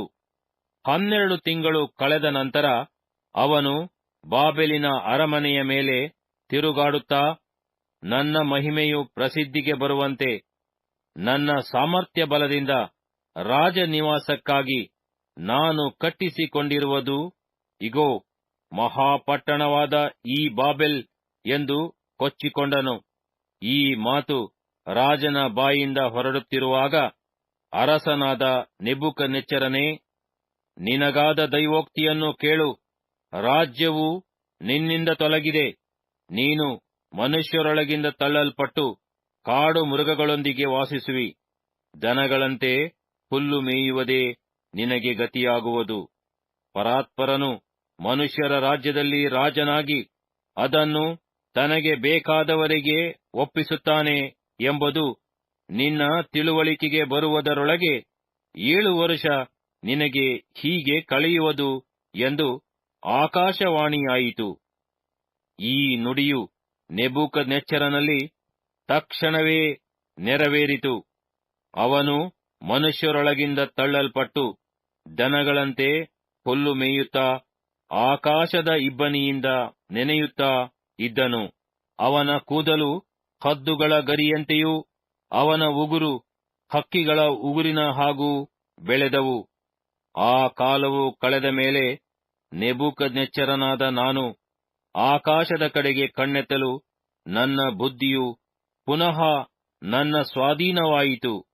ಆಗ ನಾನು ಪರಾತ್ಪರನನ್ನು ಕೊಂಡಾಡಿ ಸದಾ ಜೀವಿಸುವಾತನಿಗೆ ಸ್ತುತಿ ಸ್ತೋತ್ರಗಳನ್ನು ಸಲ್ಲಿಸಿದೆನು. ಆತನ ಆಳಿಕೆಯು ಶಾಶ್ವತ, ಆತನ ರಾಜ್ಯವು ತಲತಲಾಂತರಕ್ಕೂ ನಿಲ್ಲುವುದು. ಭೂ ನಿವಾಸಿಗಳೆಲ್ಲರೂ ಆತನ ದೃಷ್ಟಿಯಲ್ಲಿ ಏನೂ ಅಲ್ಲದಂತಿದ್ದಾರೆ. ಪರಲೋಕ ಸೈನ್ಯದವರಲ್ಲಿಯೂ ಭೂಲೋಕದವರಲ್ಲಿಯೂ ತನ್ನ ಇಚ್ಛಾನುಸಾರ ನಡೆಯುತ್ತಾನೆ. ಯಾರೂ ಆತನ ಕೈಯನ್ನು ಹಿಂದಕ್ಕೆ ತಳ್ಳಲಾರರು. ನೀನು ಏನು ಮಾಡುತ್ತೀ ಎಂದು ಯಾರೂ ಕೇಳಲಾರರು. ಅದೇ ಸಮಯದಲ್ಲಿ ನನ್ನ ಬುದ್ಧಿಯು ಪುನಃ ನನ್ನ ಸ್ವಾಧೀನವಾಯಿತು. ನನ್ನ ಪ್ರಭಾವ ವೈಭವಗಳು ನನಗೆ ಮತ್ತೆ ಲಭಿಸಿ, ನನ್ನ ರಾಜ್ಯದ ಕೀರ್ತಿಯು ಪ್ರಕಾಶಿಸಿತು. ನನ್ನ ಮಂತ್ರಿಗಳು, ಅಧಿಪತಿಗಳು ನನ್ನನ್ನು ಓಲೈಸಿದರು. ನನ್ನ ರಾಜ್ಯದಲ್ಲಿ ರಾಜನಾಗಿ ನೆಲೆಗೊಂಡೆನು. ನನ್ನ ಮಹಿಮೆಯು ಅತ್ಯಧಿಕವಾಯಿತು. ಆಗ ನೆಬೂಕದ್ನೆಚ್ಚರನಾದ ನಾನು ಪರಲೋಕ ರಾಜನನ್ನು ಹೊಗಳಿ ಕೊಂಡಾಡಿ ಕೀರ್ತಿಸುತ್ತೇನೆ. ಆತನ ಕಾರ್ಯಗಳೆಲ್ಲಾ ಸತ್ಯ, ಆತನ ಮಾರ್ಗಗಳೆಲ್ಲಾ ನ್ಯಾಯ. ಸೊಕ್ಕಿನಿಂದ ನಡೆಯುವವರನ್ನು ತಗ್ಗಿಸಬಲ್ಲನು. ಅಧ್ಯಾಯ 5. ಗೋಡೆಯ ಮೇಲೆ ಅದ್ಭುತ ಲೇಖನ. ರಾಜನಾದ ಬಿಲ್ಯಶ್ಚರನು ತನ್ನ ರಾಜ್ಯದ ಮುಖಂಡರಲ್ಲಿ 1000 ಮಂದಿಗೆ ಔತಣವನ್ನು ಮಾಡಿಸಿ, ಆ 1000 ಜನರ ಕಣ್ಣೆದುರಿಗೆ ತಾನು ದ್ರಾಕ್ಷಾರಸವನ್ನು ಕುಡಿದನು. ಅದನ್ನು ಸೇವಿಸುತ್ತಾ ಯೆರೂಸಲೇಮಿನ ದೇವಾಲಯದೊಳಗಿಂದ ತನ್ನ ತಂದೆಯಾದ ನೆಬೂಕದ್ನೆಚ್ಚರನು ಎತ್ತಿಕೊಂಡು ಬಂದಿದ್ದ ಬೆಳ್ಳಿ ಬಂಗಾರಗಳ ಪಾತ್ರೆಗಳಲ್ಲಿ ತಾನೂ ತನ್ನ ಮುಖಂಡರೂ ಪತ್ಯುಪಪತ್ನಿಯರೂ ಕುಡಿಯುವುದಕ್ಕಾಗಿ ಅವುಗಳನ್ನು ತರುವಂತೆ ಆಜ್ಞಾಪಿಸಿದನು. ಯೆರೂಸಲೇಮಿನ ದೇವಾಲಯದ ನಡುಗುಡಿಯಿಂದ ಸೂರೆಯಾದ ಬಂಗಾರದ ಪಾತ್ರೆಗಳನ್ನು ತರಲು ರಾಜನೂ ಅವನ ಮುಖಂಡರೂ ಪತ್ಯುಪಪತ್ನಿಯರೂ ಅವುಗಳಲ್ಲಿ ಕುಡಿದರು. ದ್ರಾಕ್ಷಾರಸವನ್ನು ಕುಡಿದು ಬಂಗಾರ, ಬೆಳ್ಳಿ, ತಾಮ್ರ, ಕಬ್ಬಿಣ, ಮರಕಲ್ಲುಗಳ ದೇವರುಗಳನ್ನು ಸ್ತುತಿಸಿದರು. ಆಗಲೇ ಒಬ್ಬನ ಕೈಯ ಬೆರಳುಗಳು ಬಂದು ದೀಪಸ್ತಂಭದ ಎದುರಿಗೆ ಅರಮನೆಯ ಸುಣ್ಣದ ಗೋಡೆಯ ಮೇಲೆ ಬರಹ ಬರೆದವು. ಬರೆಯುತ್ತಿದ್ದ ಹಸ್ತವನ್ನು ರಾಜನು ನೋಡಿದನು. ಆಗ ಅವನ ಮುಖ ಕಳೆಗುಂದಿತು, ಮನಸ್ಸು ಕಳವಳಗೊಂಡಿತು. ಸೊಂಟದ ಕೀಲು ಸಡಲಿತು, ಮೊಣಕಾಲುಗಳು ಒಂದಕ್ಕೊಂದು ಬಡಿದುಕೊಂಡವು. ಹೀಗಿರಲು ರಾಜನು ಗಟ್ಟಿಯಾಗಿ ಕೂಗಿಕೊಂಡು ಮಂತ್ರವಾದಿ, ಪಂಡಿತ, ಶಾಕುನಿಕರನ್ನು ಕರೆಯಿಸಿ, ಬಾಬೆಲಿನ ಆ ವಿದ್ವಾಂಸರಿಗೆ, ಯಾವನು ಈ ಬರಹವನ್ನು ಓದಿ ಇದರ ಅರ್ಥವನ್ನು ನನಗೆ ತಿಳಿಸುತ್ತಾನೋ ಅವನಿಗೆ ನಾನು ಧೂಮ್ರ ವಸ್ತ್ರವನ್ನು ಹೊದಿಸಿ, ಅವನ ಕೊರಳಿಗೆ ಚಿನ್ನದ ಹಾರವನ್ನು ಹಾಕಿಸಿ, ಅವನನ್ನು ರಾಜ್ಯದ 3 ಮುಖ್ಯಾಧಿಕಾರಿಗಳಲ್ಲಿ ಒಬ್ಬನನ್ನಾಗಿ ನೇಮಿಸುವೆನು ಎಂದು ಹೇಳಿದನು. ಆಸ್ಥಾನ ವಿದ್ವಾಂಸರೆಲ್ಲರೂ ಬಂದು ನೋಡಿದರು. ಆದರೆ ಆ ಬರಹವನ್ನು ಓದುವುದಕ್ಕೂ ಅದರ ಅರ್ಥವನ್ನು ರಾಜನಿಗೆ ತಿಳಿಸುವುದಕ್ಕೂ ಅವರಲ್ಲಿ ಯಾರಿಂದಲೂ ಆಗಲಿಲ್ಲ. ಆಗ ರಾಜನಾದ ಬೇಲ್ತೆಶಚ್ಚರನು ಬಹಳ ಕಳವಳಗೊಂಡು ಕಳೆಗುಂದಿದನು. ಅವನ ಮುಖಂಡರು ಬೆಪ್ಪಾದರು. ರಾಜನು ಮತ್ತು ಮುಖಂಡರು ಆಡಿದ ಮಾತುಗಳು ರಾಣಿಗೆ ಮುಟ್ಟಲು ಆಕೆಯು ಔತಣದ ಶಾಲೆಗೆ ಬಂದು, ರಾಜನೇ, ಚಿರಂಜೀವಿಯಾಗಿರು, ನಿನ್ನ ಮನಸ್ಸು ಕಳವಳಗೊಳ್ಳದಿರಲಿ, ನಿನ್ನ ಮುಖ ಕಳೆಗುಂದದಿರಲಿ. ಪರಿಶುದ್ಧ ದೇವರುಗಳ ಆತ್ಮವು ನೆಲೆಸಿರುವ ಒಬ್ಬನು ನಿನ್ನ ರಾಜ್ಯದಲ್ಲಿ ಇದ್ದಾನೆ. ದೇವರುಗಳ ಜ್ಞಾನಕ್ಕೆ ಸಮಾನವಾದ ಜ್ಞಾನವೂ ವಿವೇಕವೂ ಬುದ್ಧಿ ಪ್ರಕಾಶವೂ ನಿನ್ನ ತಂದೆಯ ಕಾಲದಲ್ಲಿ ಅವನೊಳಗೆ ಕಂಡುಬಂದವು. ನಿನ್ನ ತಂದೆಯಾದ ನೆಬೂಕದ್ನೆಚ್ಚರ ರಾಜನು ಅವನನ್ನು ಜೋಯಿಸರು, ಮಂತ್ರವಾದಿಗಳು, ಪಂಡಿತರು, ಶಾಕುನಿಕರು ಇವರಿಗೆ ಅಧ್ಯಕ್ಷನನ್ನಾಗಿ ನೇಮಿಸಿದನು. ಹೌದು, ಬೇಲ್ತೆಶಚ್ಚರನೆಂಬ ಅಡ್ಡ ಹೆಸರನ್ನು ರಾಜನಿಂದ ಹೊಂದಿದ ಈ ದಾನಿಯೇಲನಲ್ಲಿ ಪರಮಬುದ್ಧಿಯೂ ಜ್ಞಾನವು, ವಿವೇಕವು, ಕನಸುಗಳ ಅರ್ಥವನ್ನು ತಿಳಿಸುವ ಜಾಣತನವು, ಒಗಟು ಬಿಡಿಸುವ ಚಮತ್ಕಾರವು, ಗಂಜುಗಂಟು ಬಿಚ್ಚುವ ಚಾತುರ್ಯವು ತೋರಿ ಬಂದದರಿಂದಲೇ ಹಾಗೆ ನೇಮಿಸಿದನು. ಈಗ ಈ ದಾನಿಯೇಲನನ್ನು ಕರೆಯಿಸಿದರೆ ಅವನು ಬರಹದ ಅರ್ಥವನ್ನು ವಿವರಿಸುವನು ಎಂದಳು. ಆಗ ದಾನಿಯೇಲನನ್ನು ಸನ್ನಿಧಿಗೆ ಬರಮಾಡಲು ರಾಜನು ಅವನಿಗೆ, ರಾಜನಾದ ನನ್ನ ತಂದೆಯು ಯಹೂದದಿಂದ ಕೈದಿಗಳಾಗಿ ತಂದು ಸೆರೆ ಮಾಡಿದ ಯಹೂದ್ಯರ ದಾನಿಯೇಲನೆಂಬವನು ನೀನೋ? ದೇವರುಗಳ ಆತ್ಮವು ನಿನ್ನಲ್ಲಿ ನೆಲೆಸಿ ಪರಮಜ್ಞಾನವೂ ವಿವೇಕವೂ ಬುದ್ಧಿ ಪ್ರಕಾಶವೂ ನಿನಗುಂಟೆಂದು ಕೇಳಿದ್ದೇನೆ.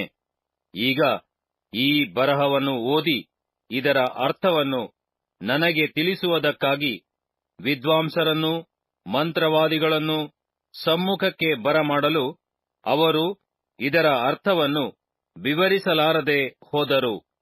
ನೀನೋ ಗೂಢಾರ್ಥಗಳನ್ನು ವಿವರಿಸಿ ಗುಜುಗಂಟುಗಳನ್ನು ಬಿಚ್ಚಬಲ್ಲವನಾಗಿದ್ದಿ ಎಂಬ ಸಮಾಚಾರವು ನನಗೆ ಮುಟ್ಟಿದೆ. ಈ ಬರಹವನ್ನು ಓದಿ ಇದರ ಅಭಿಪ್ರಾಯವನ್ನು ನನಗೆ ತಿಳಿಸಲು ನಿನ್ನಿಂದಾದರೆ ನಾನೀಗ ನಿನಗೆ ಧೂಮ್ರ ವಸ್ತ್ರವನ್ನು ಹೊದಿಸಿ ನಿನ್ನ ಕೊರಳಿಗೆ ಚಿನ್ನದ ಹಾರವನ್ನು ಹಾಕಿಸಿ ನಿನ್ನನ್ನು ರಾಜ್ಯದ 3 ಮುಖ್ಯಾಧಿಕಾರಿಗಳಲ್ಲಿ ಒಬ್ಬನನ್ನಾಗಿ ನೇಮಿಸುವೆನು ಎಂದು ಹೇಳಿದನು. ಆಗ ದಾನಿಯೇಲನು ಸನ್ನಿಧಿಯಲ್ಲಿ, ನಿನ್ನ ದಾನಗಳು ನಿನಗೇ ಇರಲಿ, ನಿನ್ನ ಬಹುಮಾನಗಳು ಮತ್ತೊಬ್ಬನಿಗಾಗಲಿ, ಆದರೆ ನಾನು ಈ ಬರಹವನ್ನು ಓದಿ ಇದರ ಅರ್ಥವನ್ನು ರಾಜನಿಗೆ ತಿಳಿಸುವೆನು. ಅರಸೇ, ಪರಾತ್ಪರನಾದ ದೇವರು ನಿನ್ನ ತಂದೆಯಾದ ನೆಬೂಕದ್ನೆಚ್ಚರನಿಗೆ ರಾಜ್ಯ ಮಹತ್ವ ಮಾನ ಸನ್ಮಾನಗಳನ್ನು ದಯಪಾಲಿಸಿದನು. ಈ ಮಹತ್ವ ವರದ ನಿಮಿತ್ತ ಸಕಲ ಜನಾಂಗ ಕುಲ ಭಾಷೆಗಳವರು ಅವನ ಮುಂದೆ ಬೆಚ್ಚಿ ಬೆದರಿದರು. ಬೇಕು ಬೇಕಾದವರನ್ನು ಕೊಲ್ಲಿಸಿದನು, ಬೇಕು ಬೇಕಾದವರನ್ನು ಉಳಿಸಿದನು. ಮನಸ್ಸು ಬಂದವರನ್ನು ಏರಿಸಿದನು, ಮನಸ್ಸು ಬಂದವರನ್ನು ಇಳಿಸಿದನು. ಹೀಗೆ ಅವನ ಹೃದಯವು ಉಬ್ಬಿ ಅವನ ಸ್ವಭಾವವು ಜಡವಾಗಿ ಅವನಿಗೆ ಸೊಕ್ಕೇರಲು ಅವನನ್ನು ರಾಜಾಸನದಿಂದ ತಳ್ಳಿ ಮಾನವನ್ನು ತೆಗೆದುಬಿಟ್ಟನು. ಅವನು ನರಜಾತಿಯವರೊಳಗಿಂದ ನೂಕಲ್ಪಟ್ಟನು. ಅವನ ಬುದ್ಧಿಯು ಮೃಗಬುದ್ಧಿಯಂತಾಯಿತು. ಕಾಡು ಕತ್ತೆಗಳೊಂದಿಗೆ ವಾಸಿಸಿದನು.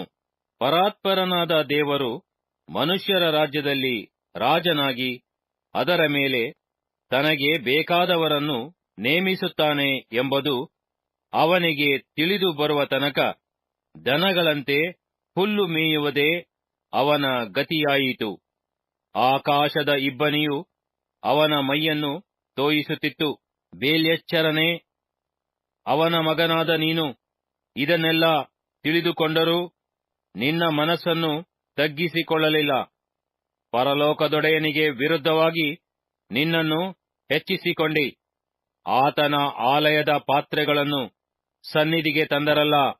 ನೀನು ನಿನ್ನ ರಾಜ್ಯದ ಮುಖಂಡರ ಮತ್ತು ಪತ್ಯುಪಪತ್ನಿಯರ ಸಂಗಡ ಅವುಗಳಲ್ಲಿ ದ್ರಾಕ್ಷಾರಸವನ್ನು ಕುಡಿದು ಬುದ್ಧಿ, ಕಣ್ಣು, ಕಿವಿ ಇಲ್ಲದ ಬೆಳ್ಳಿ, ಬಂಗಾರ, ತಾಮ್ರ, ಕಬ್ಬಿಣ, ಮರಕಲ್ಲುಗಳ ದೇವರುಗಳನ್ನು ಸ್ತುತಿಸಿದ್ದಿ. ಆದರೆ ನಿನ್ನ ಪ್ರಾಣವು ಯಾರ ಕೈಯಲ್ಲಿದೆಯೋ, ನಿನ್ನ ಸ್ಥಿತಿಗತಿಗಳು ಯಾರ ಅಧೀನವೋ ಆ ದೇವರನ್ನು ಘನಪಡಿಸಲೇ ಇಲ್ಲ.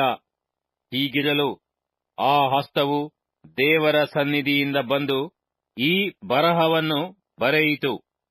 ಬರೆದ ಬರಹವು ಇದೇ: ಮೆನೆ, ಮೆನೆ, ತೆಕೇಲ್, ಉಫರ್ಸಿನ್. ಇದರ ಅರ್ಥವು, ಮೆನೆ ಅಂದರೆ ದೇವರು ನಿನ್ನ ಆಳಿಕೆಯ ಕಾಲವನ್ನು ಲೆಕ್ಕಿಸಿ ಕೊನೆಗಾಣಿಸಿದ್ದಾನೆ. ತೆಕೇಲ್ ಅಂದರೆ ನೀನು ತಕ್ಕಡಿಯಲ್ಲಿ ತೂಗಲ್ಪಟ್ಟು ಕಡಿಮೆಯಾಗಿ ಕಂಡು ಬಂದಿದ್ದಿ. ಪೆರೇಸ್ ಅಂದರೆ ನಿನ್ನ ರಾಜ್ಯವು ಭಿನ್ನವಾಗಿ ಮೇದ್ಯಯರಿಗೂ ಪಾರಸಿಯರಿಗೂ ಕೊಡಲ್ಪಟ್ಟಿದೆ ಎಂದು ಅರಿಕೆ ಮಾಡಿದನು. ಆಗ ಬೇಲ್ಯಚ್ಚರನು ಆಜ್ಞಾಪಿಸಲು ದಾನಿಯೇಲನಿಗೆ ಧೂಮ್ರ ವಸ್ತ್ರವನ್ನು ಹೊದಿಸಿ ಅವನ ಕೊರಳಿಗೆ ಚಿನ್ನದ ಹಾರವನ್ನು ಹಾಕಿ, ಈತನು ರಾಜ್ಯದ 3 ಮುಖ್ಯಾಧಿಕಾರಿಗಳಲ್ಲಿ ಒಬ್ಬನಾದನು ಎಂದು ಪ್ರಕಟಿಸಿದನು. ಅದೇ ರಾತ್ರಿಯಲ್ಲಿ ಕಸ್ದೀಯ ರಾಜನಾದ ಬೇಲ್ಯಚ್ಚರನು ಕೊಲ್ಲಲ್ಪಟ್ಟನು. ಮೇದ್ಯನಾದ ದಾರ್ಯಾವೆಷನು ರಾಜ್ಯವನ್ನು ತೆಗೆದುಕೊಂಡನು. ಅವನ ವಯಸ್ಸು ಹೆಚ್ಚು ಕಡಿಮೆ 62. ಅಧ್ಯಾಯ 6. ದಾನಿಯೇಲನು ಸಿಂಹಗಳ ಗವಿಯಲ್ಲೂ ರಕ್ಷಿತನಾದದ್ದು. ದಾರ್ಯಾವೆಷನು ತನ್ನ ರಾಜ್ಯಭಾರವನ್ನು ನಿರ್ವಹಿಸುವುದಕ್ಕೋಸ್ಕರ ರಾಜ್ಯದ ಆಯಾ ಭಾಗಗಳ ಮೇಲೆ 120 ಮಂದಿ ದೇಶಾಧಿಪತಿಗಳನ್ನು, ರಾಜನಿಗೆ ನಷ್ಟವಾಗದಂತೆ ಆ ದೇಶಾಧಿಪತಿಗಳ ಮೇಲೆ ಅವರಿಂದ ಲೆಕ್ಕ ತೆಗೆದುಕೊಳ್ಳುವ 3 ಮುಖ್ಯಾಧಿಕಾರಿಗಳನ್ನು ನೇಮಿಸಬೇಕೆಂದು ನಿಶ್ಚಯಿಸಿಕೊಂಡನು. ಆ ಮುಖ್ಯಾಧಿಕಾರಿಗಳಲ್ಲಿ ದಾನಿಯೇಲನು ಒಬ್ಬನು. ಈ ದಾನಿಯೇಲನಲ್ಲಿ ಪರಮಬುದ್ಧಿ ಇದ್ದದರಿಂದ ಅವನು ಮಿಕ್ಕ ಮುಖ್ಯಾಧಿಕಾರಿಗಳಿಗಿಂತಲೂ ದೇಶಾಧಿಪತಿಗಳಿಗಿಂತಲೂ ಅಧಿಕ ಸಮರ್ಥನೆನಿಸಿಕೊಂಡಿದ್ದನು. ಅವನನ್ನು ರಾಜನು ಪೂರ್ಣ ರಾಜ್ಯದ ಮೇಲೆ ನೇಮಿಸಲು ಉದ್ದೇಶಿಸಿದನು. ಹೀಗಿರಲು ಮುಖ್ಯಾಧಿಕಾರಿಗಳು, ದೇಶಾಧಿಪತಿಗಳು ರಾಜ್ಯಭಾರದ ವಿಷಯವಾಗಿ ದಾನಿಯೇಲನ ಮೇಲೆ ತಪ್ಪು ಹೊರಿಸುವುದಕ್ಕೆ ಸಂದರ್ಭ ಹುಡುಕುತ್ತಿದ್ದರು. ಆದರೆ ತಪ್ಪು ಹೊರಿಸುವ ಯಾವ ಸಂದರ್ಭವನ್ನು, ಯಾವ ತಪ್ಪನ್ನು ಕಾಣಲಾರದೆ ಹೋದರು. ಅವನು ನಂಬಿಗಸ್ತನೇ ಆಗಿದ್ದನು. ಅವನಲ್ಲಿ ಆಲಸ್ಯವಾಗಲಿ ಅಕ್ರಮವಾಗಲಿ ಸಿಕ್ಕಲಿಲ್ಲ. ಆಗ ಆ ಮನುಷ್ಯರು ಈ ದಾನಿಯೇಲನ ಮೇಲೆ ತಪ್ಪು ಹೊರಿಸಲು ಇವನ ದೇವಧರ್ಮದ ಮೂಲಕವೇ ಹೊರತು ಇನ್ನಾವುದರಲ್ಲಿಯೂ ನಮಗೆ ಅವಕಾಶ ದೊರೆಯದು ಅಂದುಕೊಂಡರು. ಹೀಗೆ ಆ ಮುಖ್ಯಾಧಿಕಾರಿಗಳು, ದೇಶಾಧಿಪತಿಗಳು ರಾಜನ ಸಮ್ಮುಖದಲ್ಲಿ ನೆರೆದು ಬಂದು ಅವನಿಗೆ, ಅರಸನಾದ ದಾರ್ಯಾವೆಷನೇ ಚಿರಂಜೀವಿಯಾಗಿರು. ಯಾವನಾದರೂ 30 ದಿನಗಳ ತನಕ ರಾಜನಾದ ನಿನಗೆ ಹೊರತು ಬೇರೆ ಯಾವ ದೇವರಿಗಾಗಲಿ ಮನುಷ್ಯನಿಗಾಗಲಿ ವಿಜ್ಞಾಪನೆ ಮಾಡಿಕೊಂಡರೆ ಅವನು ಸಿಂಹಗಳ ಗವಿಯಲ್ಲಿ ಹಾಕಲ್ಪಡಬೇಕು ಎಂಬ ಖಂಡಿತ ನಿಬಂಧನೆಯನ್ನು ರಾಜಾಜ್ಞಾ ರೂಪವಾಗಿ ವಿಧಿಸುವುದು ಒಳ್ಳೆಯದೆಂದು ರಾಜ್ಯದ ಸಕಲ ಮುಖ್ಯಾಧಿಕಾರಿ, ನಾಯಕ, ದೇಶಾಧಿಪತಿ, ಮಂತ್ರಿ, ಸಂಸ್ಥಾನಾಧ್ಯಕ್ಷರೂ ಆಲೋಚನೆ ಮಾಡಿಕೊಂಡಿದ್ದಾರೆ. ರಾಜನೇ, ಈಗ ನೀನು ಈ ನಿಬಂಧನೆಯನ್ನು ವಿಧಿಸಿ, ಇದು ನಿಂತು ಹೋಗದೆ ಮೇದ್ಯೆಯರ ಮತ್ತು ಪಾರಸಿಯರ ಎಂದಿಗೂ ರದ್ದಾಗದ ಧರ್ಮವಿಧಿಗಳ ಪ್ರಕಾರ ಊರ್ಜಿತವಾಗುವಂತೆ ಶಾಸನಕ್ಕೆ ಹಸ್ತಾಕ್ಷರ ಮಾಡು ಎಂದು ಬಿನ್ನವಿಸಲು, ರಾಜನಾದ ದಾರ್ಯಾವೆಷನು ಆ ನಿಬಂಧನ ಶಾಸನಕ್ಕೆ ರುಜು ಹಾಕಿದನು. ಶಾಸನಕ್ಕೆ ರುಜುವಾದದ್ದು ದಾನಿಯೇಲನಿಗೆ ತಿಳಿದಾಗ ಅವನು ತನ್ನ ಮನೆಗೆ ಹೋಗಿ ಯೆರೂಸಲೇಮಿನ ಕಡೆಗೆ ಕದವಿಲ್ಲದ ಕಿಟಕಿಗಳುಳ್ಳ ತನ್ನ ಮಹಡಿಯ ಕೋಣೆಯಲ್ಲಿ ಯಥಾಪ್ರಕಾರ ದಿನಕ್ಕೆ 3 ಆವರ್ತಿ ಮೊಣಕಾಲೂರಿ ತನ್ನ ದೇವರಿಗೆ ಪ್ರಾರ್ಥನೆ ಮಾಡಿ ಸ್ತೋತ್ರ ಸಲ್ಲಿಸಿದನು. ಆಗ ಆ ಜನರು ಗುಂಪಾಗಿ ಕೂಡಿ ದಾನಿಯೇಲನು ತನ್ನ ದೇವರ ಸಮ್ಮುಖದಲ್ಲಿ ಪ್ರಾರ್ಥಿಸಿ ವಿಜ್ಞಾಪಿಸುವುದನ್ನು ಕಂಡು ಸನ್ನಿಧಿಗೆ ಬಂದು ರಾಜಾಜ್ಞೆಯ ಪ್ರಸ್ತಾಪವನ್ನೆತ್ತಿ, ರಾಜನೇ, ಯಾವನಾದರೂ 30 ದಿನಗಳ ತನಕ ನಿನಗೆ ಹೊರತು ಬೇರೆ ಯಾವ ದೇವರಿಗಾಗಲಿ ಮನುಷ್ಯನಿಗಾಗಲಿ ವಿಜ್ಞಾಪನೆ ಮಾಡಿದರೆ ಅವನು ಸಿಂಹಗಳ ಗವಿಯಲ್ಲಿ ಹಾಕಲ್ಪಡಬೇಕು ಎಂಬ ನಿಬಂಧನೆಗೆ ರುಜು ಹಾಕಿದೀಯಲ್ಲ ಎಂದು ಕೇಳಲು, ರಾಜನು, ಹೌದು, ಮೇದ್ಯೆಯರ ಮತ್ತು ಪಾರಸಿಯರ ರದ್ದಾಗದ ಧರ್ಮವಿಧಿಗಳಂತೆ ಇದು ಸ್ಥಿರ ಎಂದು ಉತ್ತರ ಕೊಟ್ಟನು. ಇದಕ್ಕವರು ಸನ್ನಿಧಿಯಲ್ಲಿ, ರಾಜನೇ, ಯಹೂದದಿಂದ ಸೆರೆಯಾಗಿ ತಂದವರಲ್ಲಿ ಒಬ್ಬನಾದ ಆ ದಾನಿಯೇಲನು ನಿನ್ನನ್ನಾಗಲಿ ನಿನ್ನ ಹಸ್ತಾಕ್ಷರದ ನಿಬಂಧನೆಯನ್ನಾಗಲಿ ಲಕ್ಷ್ಯಕ್ಕೆ ತಾರದೆ ದಿನಕ್ಕೆ 3 ಪ್ರಾರ್ಥಿಸಿಕೊಳ್ಳುತ್ತಾನೆ ಎಂದು ಅರಿಕೆ ಮಾಡಿದರು. ರಾಜನು ಈ ಮಾತುಗಳನ್ನು ಕೇಳಿ ಬಹಳ ವ್ಯಸನಗೊಂಡು ದಾನಿಯೇಲನನ್ನು ತಪ್ಪಿಸಬೇಕೆಂದು ಮನಸ್ಸು ಮಾಡಿ ಇವನನ್ನು ಹೇಗೆ ರಕ್ಷಿಸಲಿ ಎಂದು ಸೂರ್ಯಾಸ್ತಮಾನದ ತನಕ ಪ್ರಯಾಸಪಟ್ಟನು. ಇದನ್ನು ತಿಳಿದು ಆ ಜನರು ಸನ್ನಿಧಿಗೆ ಕೂಡಿ ಬಂದು, ಪ್ರಭುವೇ, ರಾಜನು ವಿಧಿಸಿದ ಯಾವ ನಿಬಂಧನೆಯಾಗಲಿ ನಿಯಮವಾಗಲಿ ರದ್ದಾಗಬಾರದು ಎಂಬ ಧರ್ಮಸೂತ್ರವು ಮೇದ್ಯರಲ್ಲಿಯೂ ಪಾರಸಿಯರಲ್ಲಿಯೂ ಉಂಟೆಂಬುದು ನಿನಗೆ ಗೊತ್ತಿರಲಿ ಎಂದು ಹೇಳಲು ರಾಜನ ಅಪ್ಪಣೆಯಾಯಿತು. ದಾನಿಯೇಲನನ್ನು ತಂದು ಸಿಂಹಗಳ ಗವಿಯಲ್ಲಿ ಹಾಕಿಬಿಟ್ಟರು. ಆಗ ರಾಜನು ದಾನಿಯೇಲನಿಗೆ, ನೀನು ನಿತ್ಯವೂ ಭಜಿಸುವ ದೇವರು ನಿನ್ನನ್ನುದ್ಧರಿಸಲಿ ಎಂದು ಹರಸಿದನು. ಕೂಡಲೇ ಬಂಡೆಯನ್ನು ತಂದು ಗವಿಯ ಬಾಯನ್ನು ಮುಚ್ಚಿದರು. ದಾನಿಯೇಲನ ಗತಿಯು ಬೇರೆಯಾಗದಂತೆ ರಾಜನು ತನ್ನ ಮುದ್ರೆಯಿಂದಲೂ ತನ್ನ ಮುಖಂಡರ ಮುದ್ರೆಯಿಂದಲೂ ಅದಕ್ಕೆ ಮೊಹರು ಮಾಡಿದನು. ನಂತರ ರಾಜನು ಅರಮನೆಗೆ ಹೋಗಿ ವಿನೋದ ವಾದ್ಯಗಳನ್ನು ತನ್ನ ಮುಂದೆ ತರಿಸದೆ ಉಪವಾಸವಾಗಿ ರಾತ್ರಿಯನ್ನು ಕಳೆದನು. ಅವನಿಗೆ ನಿದ್ರೆ ತಪ್ಪಿತು. ಮಾರನೆಯ ಬೆಳಿಗ್ಗೆ ರಾಜನು ಉದಯದಲ್ಲೇ ಎದ್ದು ಸಿಂಹಗಳ ಗವಿಯ ಬಳಿಗೆ ತ್ವರೆಯಾಗಿ ಹೋದನು.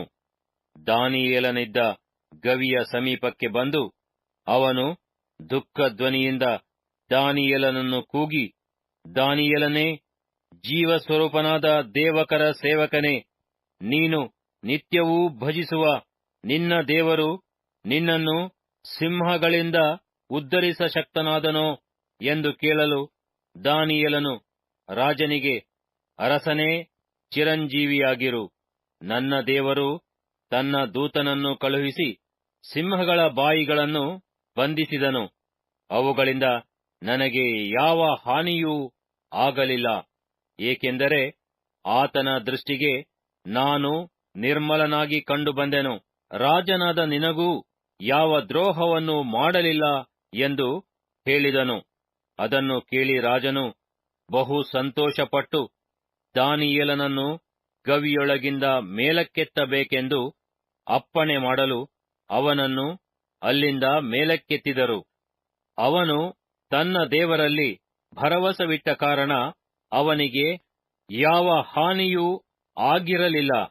ಅನಂತರ ರಾಜನು ಆಜ್ಞಾಪಿಸಲು ದಾನಿಯೇಲನ ಮೇಲೆ ದೂರು ಹೊರಿಸಿದವರನ್ನು ತಂದು ಅವರನ್ನೂ ಅವರ ಹೆಂಡತಿ ಮಕ್ಕಳನ್ನೂ ಸಿಂಹಗಳ ಗವಿಯಲ್ಲಿ ಹಾಕಿಬಿಟ್ಟರು.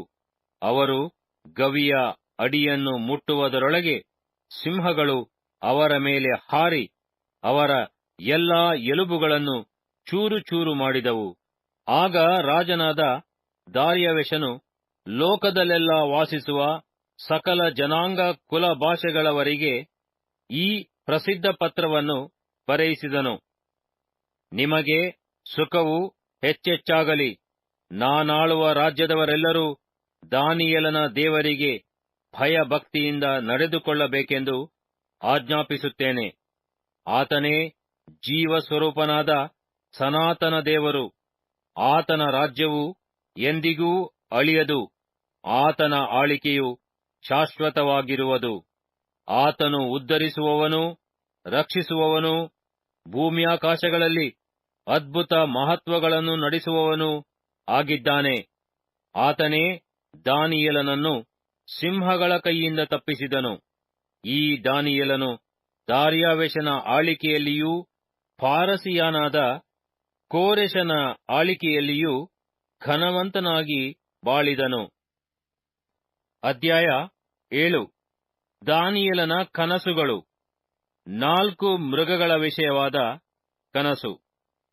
ಬಾಬೆಲಿನ ಅರಸನಾದ ಬೆಲ್ಯಚ್ಚರನ ಆಳಿಕೆಯ ಮೊದಲನೆಯ ವರುಷದಲ್ಲಿ ದಾನಿಯೇಲನಿಗೆ ಹಾಸಿಗೆಯ ಮೇಲೆ ಸ್ವಪ್ನವಾಯಿತು. ಅವನ ಮನಸ್ಸಿನಲ್ಲಿ ಕನಸು ಬಿತ್ತು.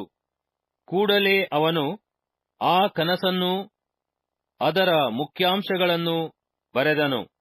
ದಾನಿಯೇಲನು ಆ ಪ್ರಸ್ತಾಪವನ್ನೆತ್ತಿ ಇಂತೆಂದನು: ನಾನು ರಾತ್ರಿ ಕಂಡ ಕನಸಿನಲ್ಲಿ, ಆಹಾ, ಚತುರ್ದಿಕ್ಕಿನ ಗಾಳಿಗಳು ಮಹಾಸಾಗರದ ಮೇಲೆ ರಭಸವಾಗಿ ಬೀಸಿ ಬಡಿಯುತ್ತಿದ್ದವು. ಒಂದಕ್ಕೊಂದು ವಿಲಕ್ಷಣವಾದ 4 ದೊಡ್ಡ ಮೃಗಗಳು ಸಾಗರದೊಳಗಿಂದ ಬಂದವು. ಮೊದಲು ಕಾಣಿಸಿದ ಮೃಗವು ಸಿಂಹದ ಹಾಗಿತ್ತು. ಅದಕ್ಕೆ ಹದ್ದಿನಂತೆ ರೆಕ್ಕೆಗಳಿದ್ದವು. ನಾನು ನೋಡುತ್ತಿರುವಾಗಲೇ ಆ ರೆಕ್ಕೆಗಳು ಕೀಳಲ್ಪಟ್ಟವು. ಅದು ನೆಲದಿಂದ ಎತ್ತಲ್ಪಟ್ಟು ಮನುಷ್ಯನ ಹಾಗೆ 2 ಕಾಲುಗಳ ಮೇಲೆ ನಿಲ್ಲಿಸಲ್ಪಟ್ಟಿತು. ಅದಕ್ಕೆ ಮನುಷ್ಯನ ಹೃದಯವು ಕೊಡೋಣವಾಯಿತು. ಆಹಾ, ಇನ್ನೊಂದು ಮೃಗ, ಎರಡನೆಯದು, ಅದು ಕರಡಿಯ ಹಾಗಿತ್ತು. ಒಂದು ಹೆಗಲನ್ನು ಮೇಲಕ್ಕೆ ಎತ್ತಿಕೊಂಡಿತ್ತು. ತನ್ನ ಬಾಯಲ್ಲಿ ಹಲ್ಲುಗಳ ನಡುವೆ 3 ಪಕ್ಕೆಲುಬುಗಳನ್ನು ಕಚ್ಚಿಕೊಂಡಿತ್ತು. ನೀನೆದ್ದು ಬಹುಮಾಂಸವನ್ನು ತಿನ್ನು ಎಂದು ಅದಕ್ಕೆ ಹೇಳೋಣವಾಯಿತು. ಅನಂತರ ನಾನು ನೋಡುತ್ತಿರುವಲ್ಲಿ, ಇಗೋ, ಚಿರತೆಯ ಹಾಗಿರುವ ಮತ್ತೊಂದು ಮೃಗವು ಕಾಣಿಸಿತು. ಅದರ ಪಕ್ಕಗಳಲ್ಲಿ ಪಕ್ಷಿಯ ರೆಕ್ಕೆಯಂತಿರುವ 4 ರೆಕ್ಕೆಗಳಿದ್ದವು. ಆ ಮೃಗಕ್ಕೆ 4 ತಲೆಗಳಿದ್ದವು. ಅದಕ್ಕೆ ದೊರೆತನವು ಕೊಡೋಣವಾಯಿತು.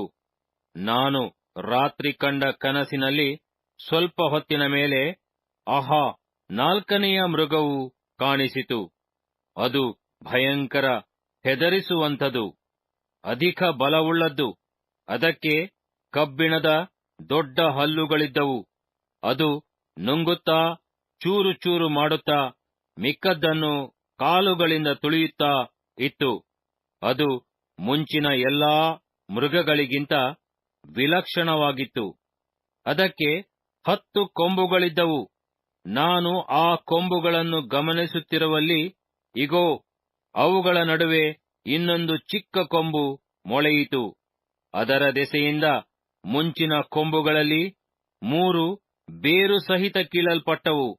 ಆಹಾ, ಈ ಕೊಂಬಿನಲ್ಲಿ ಮನುಷ್ಯನ ಕಣ್ಣುಗಳಂತಿರುವ ಕಣ್ಣುಗಳು, ಬಡಾಯಿ ಕೊಚ್ಚಿಕೊಳ್ಳುವ ಬಾಯಿಯೂ ಇದ್ದವು. ನಾನು ನೋಡುತ್ತಿದ್ದ ಹಾಗೆ ನ್ಯಾಯಾಸನಗಳು ಹಾಕಲ್ಪಟ್ಟವು. ಮಹಾವೃದ್ಧನೊಬ್ಬನು ಆಸೀನನಾದನು. ಆತನ ಉಡುಪು ಹಿಮದಂತೆ ಶುಭ್ರವಾಗಿತ್ತು. ಆತನ ತಲೆಯ ಕೂದಲು ನಿರ್ಮಲವಾದ ಬಿಳಿಯ ಉಣ್ಣೆಯಂತಿತ್ತು. ಆತನ ನ್ಯಾಯಾಸನವು ಅಗ್ನಿಜ್ವಾಲೆಗಳು, ಅದರ ಚಕ್ರಗಳು ಧಗಧಗಿಸುವ ಬೆಂಕಿಯೇ. ನ್ಯಾಯಾಸನದ ಮುಂದೆ ಉರಿಯ ಪ್ರವಾಹವು ಉಕ್ಕಿ ಹರಿದು ಬಂತು. ಲಕ್ಷೋಪಲಕ್ಷ ದೂತರು ಆತನನ್ನು ಸೇವಿಸುತ್ತಿದ್ದರು. ಕೋಟ್ಯಾನುಕೋಟಿ ಕಿಂಕರರು ಆತನ ಮುಂದೆ ನಿಂತುಕೊಂಡಿದ್ದರು. ನ್ಯಾಯಸಭೆಯವರು ಕೂತುಕೊಂಡರು. ಪುಸ್ತಕಗಳು ತೆರೆಯಲ್ಪಟ್ಟವು. ಆಗ ನಾನು ನೋಡುತ್ತಿರಲು, ಇಗೋ, ಕೊಂಬು ಬಡಾಯಿ ಕೊಚ್ಚಿಕೊಂಡ ನಿಮಿತ್ತ ಆ ಕೊಂಬಿನ ಮೃಗವನ್ನು ಕೊಂದು ಅದರ ಹೆಣವನ್ನು ಉರಿಯುವ ಬೆಂಕಿಗೆ ಹಾಕಿ ನಾಶ ಮಾಡಿದರು. ಮಿಕ್ಕ ಮೃಗಗಳ ದೊರೆತನವನ್ನು ತೆಗೆದುಬಿಟ್ಟರು.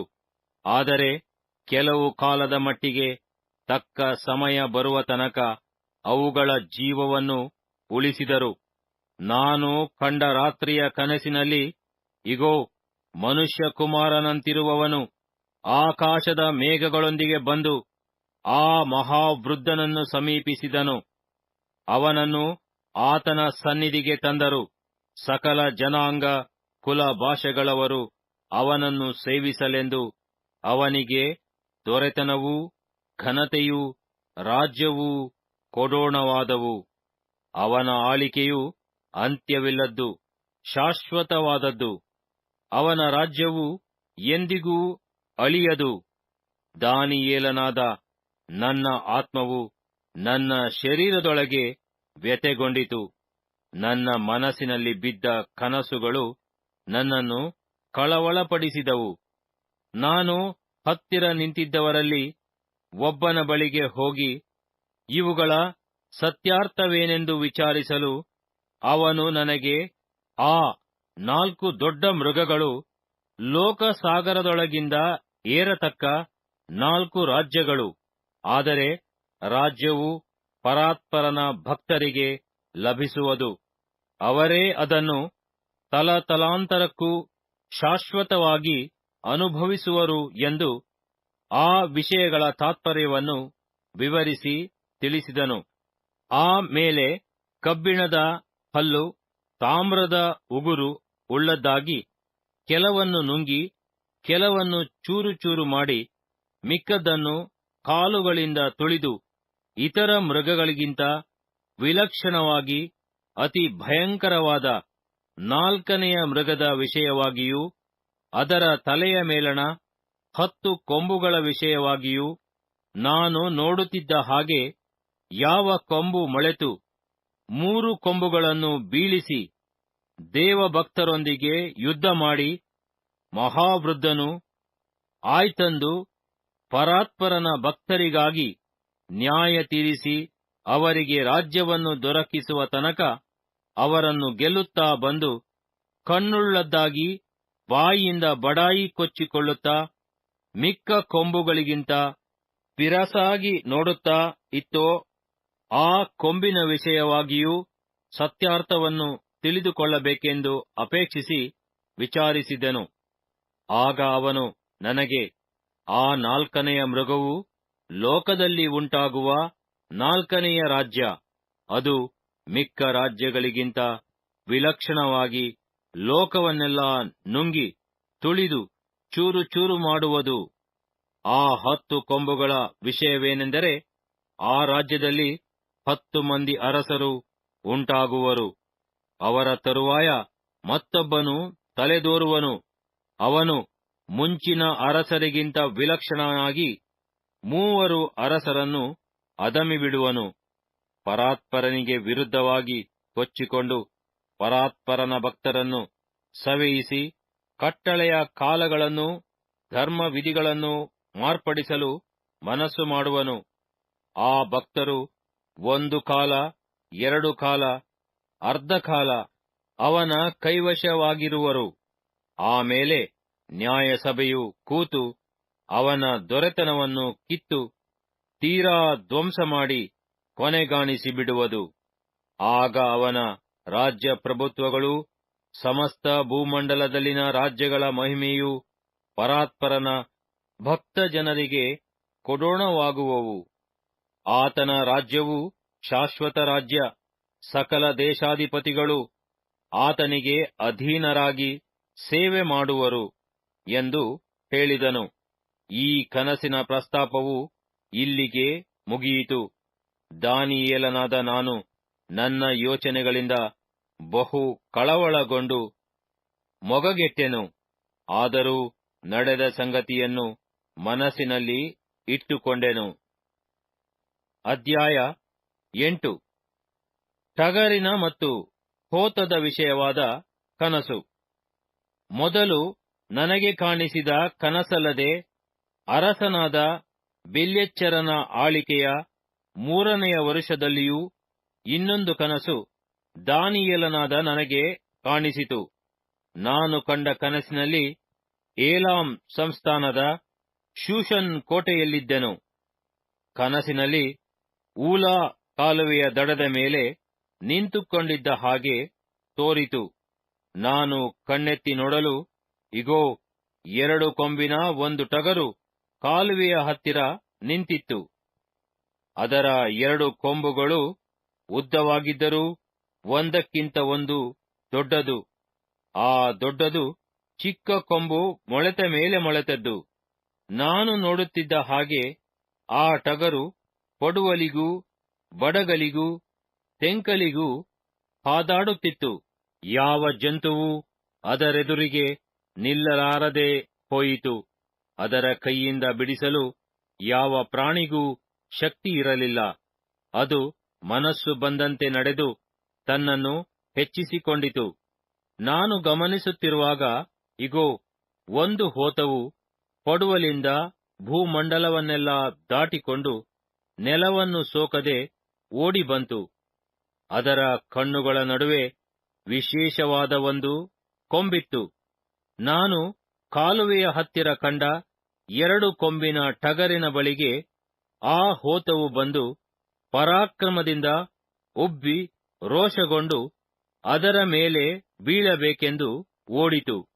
ಅದು ನನ್ನ ಕನಸಿನಲ್ಲಿ ಟಗರನ್ನು ಸಮೀಪಿಸಿ ಅದರ ಮೇಲಣ ಕ್ರೋಧದಿಂದುರಿಯುತ್ತಾ ಅದನ್ನು ಹಾದು ಅದರ 2 ಕೊಂಬುಗಳನ್ನು ಮುರಿದು ಬಿಟ್ಟಿತು.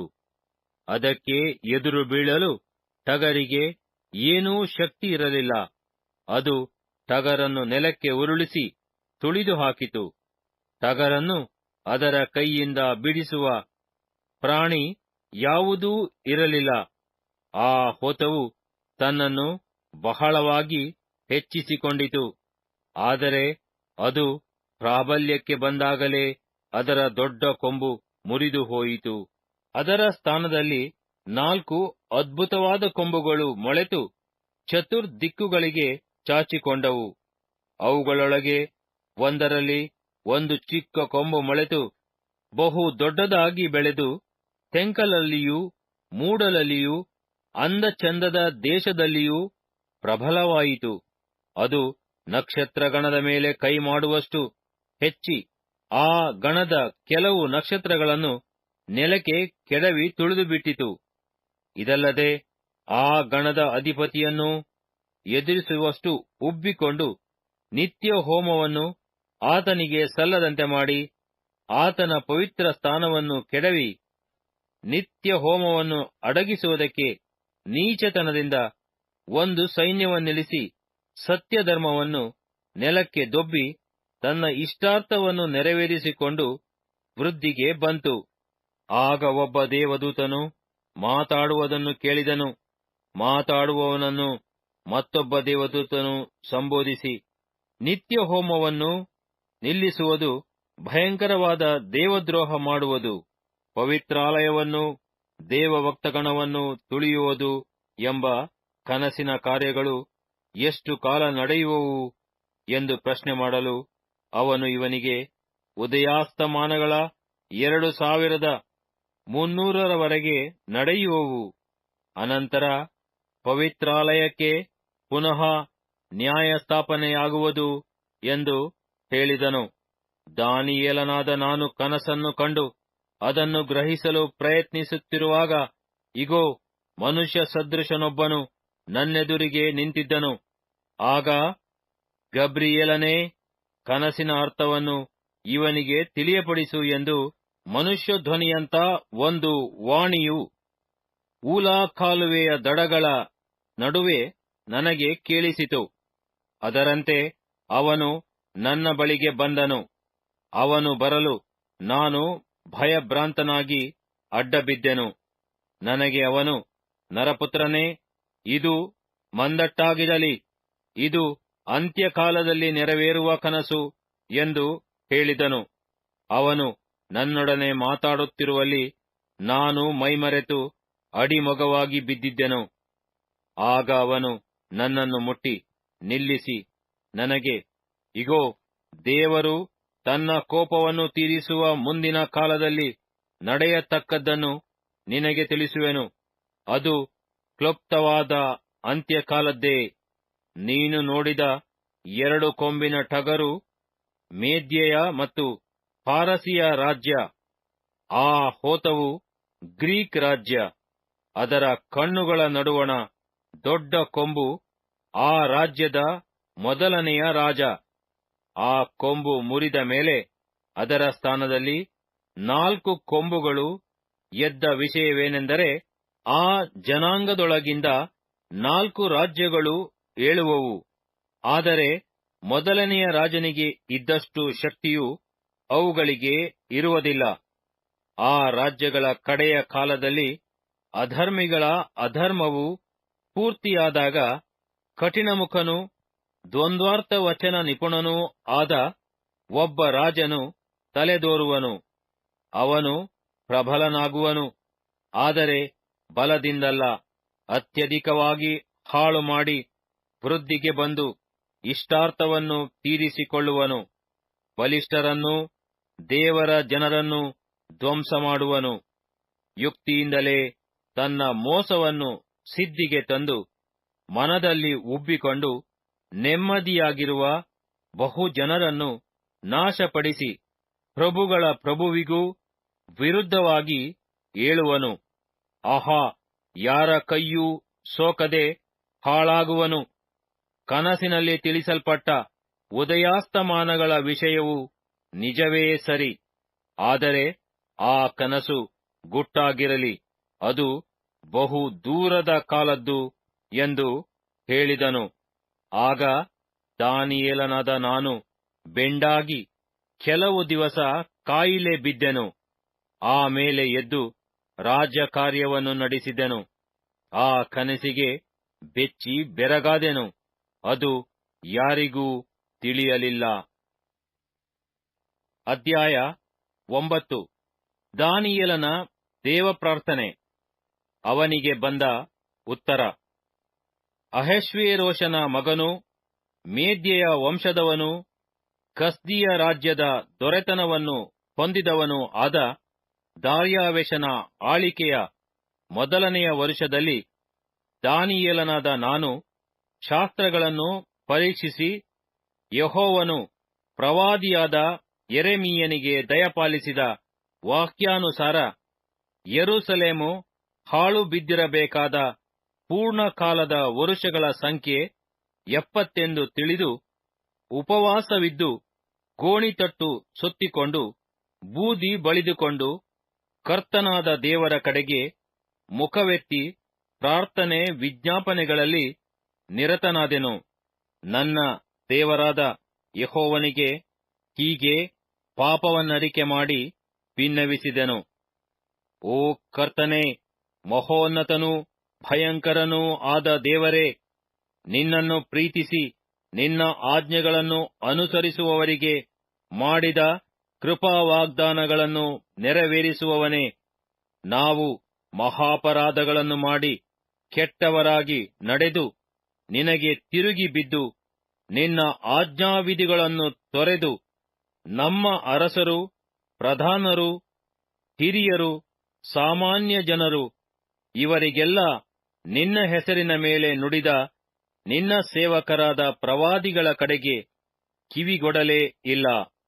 ಕರ್ತನೇ, ನೀನು ಧರ್ಮಸ್ವರೂಪ, ನಾವೋ ನಾಚಿಕೆಗೀಡಾದವರು. ಹೌದು, ಈಗಲೇ ಯಹೂದ್ಯರು, ಯೆರೂಸಲೇಮಿನ ನಿವಾಸಿಗಳು ನಿನಗೆ ವಿರುದ್ಧವಾಗಿ ಮಾಡಿದ ದ್ರೋಹದ ನಿಮಿತ್ತ ನಿನ್ನಿಂದ ದೇಶ ದೇಶಗಳಿಗೆ ತಳ್ಳಲ್ಪಟ್ಟು ದೂರದಲ್ಲಿಯೂ ಸಮೀಪದಲ್ಲಿಯೂ ಚದರಿರುವ ಎಲ್ಲಾ ಇಸ್ರಾಯೇಲ್ಯರು ನಾಚಿಕೆಗೆ ಈಡಾಗಿದ್ದಾರೆ. ಸ್ವಾಮಿ, ನಿನಗೆ ವಿರುದ್ಧವಾಗಿ ಪಾಪ ಮಾಡಿದ್ದರಿಂದ ನಾವು, ನಮ್ಮ ಅರಸರು, ಪ್ರಧಾನರು, ಹಿರಿಯರು ನಾಚಿಕೆಗೆ ಗುರಿಯಾಗಿದ್ದೇವೆ. ಕರ್ತನಾದ ನಮ್ಮ ದೇವರು ಕರುಣಿಸುವವನೂ ಕ್ಷಮಿಸುವವನೂ ಆಗಿದ್ದಾನೆ. ನಾವು ಆತನಿಗೆ ತಿರುಗಿ ಬಿದ್ದೆವಲ್ಲ. ಕರ್ತನಾದ ನಮ್ಮ ದೇವರ ಮಾತನ್ನು ಕೇಳಲಿಲ್ಲ. ತನ್ನ ಸೇವಕರಾದ ಪ್ರವಾದಿಗಳ ಮೂಲಕ ನಮಗೆ ಗೊತ್ತು ಮಾಡಿದ ಧರ್ಮ ಮಾರ್ಗದಲ್ಲಿ ನಡೆಯಲಿಲ್ಲ. ಇಸ್ರಾಯೇಲ್ಯರೆಲ್ಲರೂ ನಿನ್ನ ಧರ್ಮ ಪ್ರಮಾಣವನ್ನು ಮೀರಿ ನಿನ್ನ ಮಾತನ್ನು ಕೇಳಲೊಲ್ಲದೆ ಓರೆಯಾಗಿ ಹೋದರು. ಆದ ಕಾರಣ ನಿನ್ನ ಶಾಪದ ಕೇಡುಗಳೂ ದೇವಸೇವಕನಾದ ಮೋಶೆಯ ಧರ್ಮಶಾಸ್ತ್ರದಲ್ಲಿ ನೀನು ಆಣೆಯಿಟ್ಟು ಪ್ರಕಟಿಸಿದ ವಿಪತ್ತುಗಳು ನಮ್ಮ ಮೇಲೆ ಸುರಿಯಲ್ಪಟ್ಟಿವೆ. ನಾವು ದೇವದ್ರೋಹಿಗಳೇ ಸರಿ. ಆಹಾ, ನಮ್ಮ ದೇವರು ನಮ್ಮ ಮೇಲೆ ದೊಡ್ಡ ಕೇಡನ್ನು ಬರಮಾಡಿ ನಮ್ಮನ್ನೂ ನಮ್ಮನ್ನಾಳುವ ಅಧಿಪತಿಗಳನ್ನು ಕುರಿತು ಗದರಿಸಿ ಹೇಳಿದ ಮಾತುಗಳನ್ನು ನೆರವೇರಿಸಿದ್ದಾನೆ. ಯೆರೂಸಲೇಮಿಗೆ ಆದಂಥ ಕೇಡು ಭೂಮಂಡಲದಲ್ಲಿ ಎಲ್ಲಿಯೂ ಎಂದೂ ಆಗಲಿಲ್ಲವಲ್ಲ. ಮೋಶೆಯ ಧರ್ಮಶಾಸ್ತ್ರದಲ್ಲಿ ಬರೆದಂತೆಯೇ ಈ ವಿಪತ್ತೆಲ್ಲ ನಮ್ಮ ಮೇಲೆ ಬಂದಿದೆ. ಆದರೂ ನಾವು ನಮ್ಮ ದುರ್ಮಾರ್ಗಗಳನ್ನು ತೊರೆದುಬಿಟ್ಟು ನಿನ್ನ ಸತ್ಯೋಪದೇಶವನ್ನು ಗ್ರಹಿಸಿ ನಡೆಯುವಂತೆ ನಮ್ಮ ದೇವರಾದ ಯೆಹೋವನೆಂಬ ನಿನ್ನ ದಯೆಯನ್ನು ಬೇಡಿಕೊಳ್ಳಲಿಲ್ಲ. ಆದ ಕಾರಣ ಯೆಹೋವನು ಆ ಕೇಡನ್ನು ನೋಡಿಕೊಂಡಿದ್ದು ನಮ್ಮ ಮೇಲೆ ಬರಮಾಡಿದ್ದಾನೆ. ನಮ್ಮ ದೇವರಾದ ಯೆಹೋವನು ತಾನು ಮಾಡುವ ಸಕಲ ಕಾರ್ಯಗಳಲ್ಲಿ ಧರ್ಮ ಸ್ವರೂಪನೇ. ನಾವೋ ಆತನ ಮಾತನ್ನು ಕೇಳಲಿಲ್ಲ. ಕರ್ತನೇ, ನಮ್ಮ ದೇವರೇ, ಭುಜ ಪರಾಕ್ರಮವನ್ನು ತೋರಿಸಿ ನಿನ್ನ ಜನರನ್ನು ಐಗುಪ್ತ ದೇಶದೊಳಗಿಂದ ಪಾರು ಮಾಡಿ ಇಂದಿನವರೆಗೂ ಪ್ರಸಿದ್ಧವಾಗಿರುವ ಹೆಸರನ್ನು ಪಡೆದುಕೊಂಡವನೇ, ಈಗ ಚಿತ್ತೈಸು. ನಾವು ಪಾಪ ಮಾಡಿ ಕೆಟ್ಟವರಾಗಿ ನಡೆದಿದ್ದೇವೆ. ಕರ್ತನೇ, ನಿನ್ನ ಸಮಸ್ತ ಧರ್ಮ ಕಾರ್ಯಗಳಿಗೆ ಅನುಸಾರವಾಗಿ ನಿನ್ನ ಪಟ್ಟಣವೂ ನಿನ್ನ ಪವಿತ್ರ ಪರ್ವತವೂ ಆದ ಯೆರೂಸಲೇಮಿನ ಮೇಲಣ ನಿನ್ನ ಕೋಪವನ್ನು, ನಿನ್ನ ರೋಷಾಗ್ನಿಯನ್ನು ದಯಮಾಡಿ ತೊಲಗಿಸಿಬಿಡು. ನಮ್ಮ ಮತ್ತು ನಮ್ಮ ಪಿತೃಗಳ ಪಾಪಾಪರಾಧಗಳ ನಿಮಿತ್ತ ಯೆರೂಸಲೇಮು, ನಿನ್ನ ಜನವು, ನೆರೆಹೊರೆಯವರೆಲ್ಲರ ನಿಂದೆಗೆ ಗುರಿಯಾಗಿವೆಯಲ್ಲ. ನಮ್ಮ ದೇವರೇ, ನಿನ್ನ ಸೇವಕನ ಪ್ರಾರ್ಥನೆ ವಿಜ್ಞಾಪನೆಗಳನ್ನು ಈಗ ಲಾಲಿಸು. ಹಾಳಾಗಿರುವ ನಿನ್ನ ಪವಿತ್ರಾಲಯವನ್ನು ಕರ್ತನಾದ ನಿನ್ನ ಹೆಸರಿನ ನಿಮಿತ್ತವೇ ಪ್ರಸನ್ನ ಮುಖದಿಂದ ನೋಡು. ನನ್ನ ದೇವರೇ, ಕಿವಿಗೊಟ್ಟು ಕೇಳು. ಕಣ್ಣು ತೆರೆದು ನಮ್ಮ ಹಾಳು ಪ್ರದೇಶಗಳನ್ನೂ ನಿನ್ನ ಹೆಸರುಗೊಂಡಿರುವ ಪಟ್ಟಣವನ್ನೂ ನೋಡು. ನಾವು ಸದ್ಧರ್ಮಿಗಳೆಂತಲ್ಲ, ನಿನ್ನ ಮಹಾಕೃಪೆಯನ್ನೇ ನಂಬಿಕೊಂಡು ಈ ಬಿನ್ನಹಗಳನ್ನು ನಿನ್ನ ಮುಂದೆ ಅರಿಕೆ ಮಾಡುತ್ತಿದ್ದೇವೆ.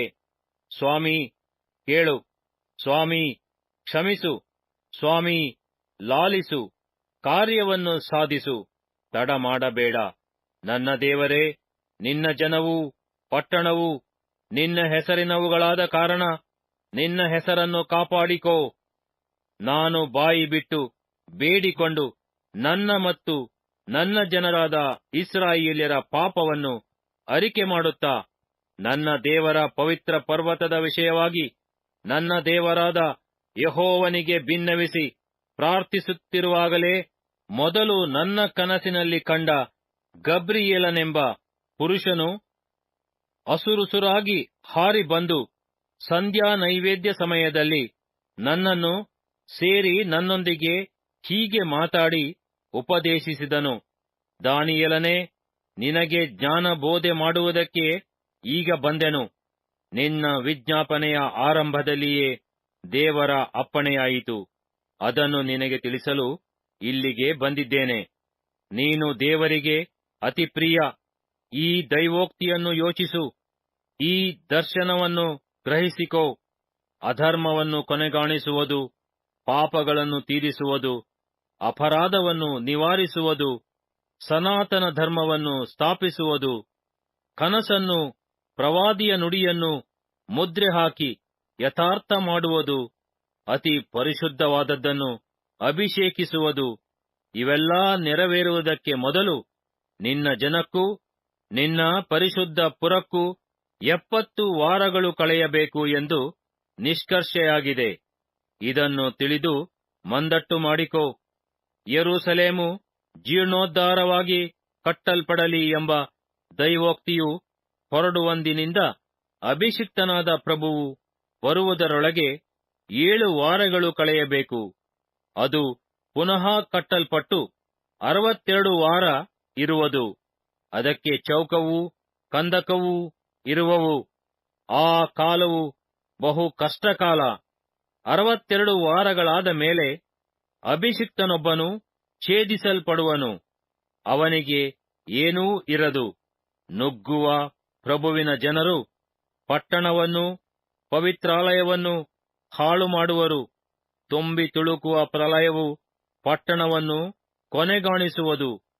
ಅಂತ್ಯದವರೆಗೂ ಯುದ್ಧವಾಗುವುದು. ನಿಶ್ಚಿತ ನಾಶನಗಳು ಸಂಭವಿಸುವವು. ಆ ಪ್ರಭುವು 1 ವಾರದ ಮಟ್ಟಿಗೆ ಬಹು ಜನರೊಂದಿಗೆ ದೃಢವಾದ ಒಡಂಬಡಿಕೆಯನ್ನು ಮಾಡಿಕೊಳ್ಳುವನು. ಅರ್ಧ ವಾರ ಯಜ್ಞ ನೈವೇದ್ಯಗಳನ್ನು ನಿಲ್ಲಿಸುವನು. ಅಸಹ್ಯಗಳನ್ನು ವಾಹನ ಮಾಡಿಕೊಂಡು ಒಬ್ಬ ಘಾತಕನು ಹಾರಿ ಬಂದು ನಿಶ್ಚಿತ ಪ್ರಳಯವು ಅವನನ್ನು ಮುಳುಗಿಸುವ ತನಕ ಹಾಳು ಮಾಡುವನು. ಅಧ್ಯಾಯ 10. ದೇವದೂತ ದರ್ಶನ. ಪಾರಸಿಯ ರಾಜನಾದ ಕೋರೆಷನ ಆಳಿಕೆಯ 3ನೆಯ ವರುಷದಲ್ಲಿ ಬೇಲ್ತೆಶಚ್ಚರನೆಂಬ ದಾನಿಯೇಲನಿಗೆ ಒಂದು ಸಂಗತಿಯು ಪ್ರಕಟವಾಯಿತು. ಬಹು ಕಷ್ಟದ ಗಡುವಿನ ಆ ಸಂಗತಿಯು ಸತ್ಯ. ಅವನು ಕಂಡ ಕನಸನ್ನು ಗಮನಿಸಿ ಆ ಸಂಗತಿಯನ್ನು ಮಂದಟ್ಟು ಮಾಡಿಕೊಂಡನು. ಆ ಕಾಲದಲ್ಲಿ ದಾನಿಯೇಲನಾದ ನಾನು 3 ವಾರ ಶೋಕಿಸುತ್ತಿದ್ದೆನು. 3 ವಾರ ಮುಗಿಯುವ ತನಕ ನಾನು ರುಚಿ ಪದಾರ್ಥವನ್ನು ತಿನ್ನಲಿಲ್ಲ. ಮಾಂಸವನ್ನೂ ದ್ರಾಕ್ಷಾರಸವನ್ನು ನನ್ನ ಬಾಯಿಗೆ ಹಾಕಲಿಲ್ಲ. ಎಣ್ಣೆಯನ್ನೂ ಹಚ್ಚಿಕೊಳ್ಳಲಿಲ್ಲ.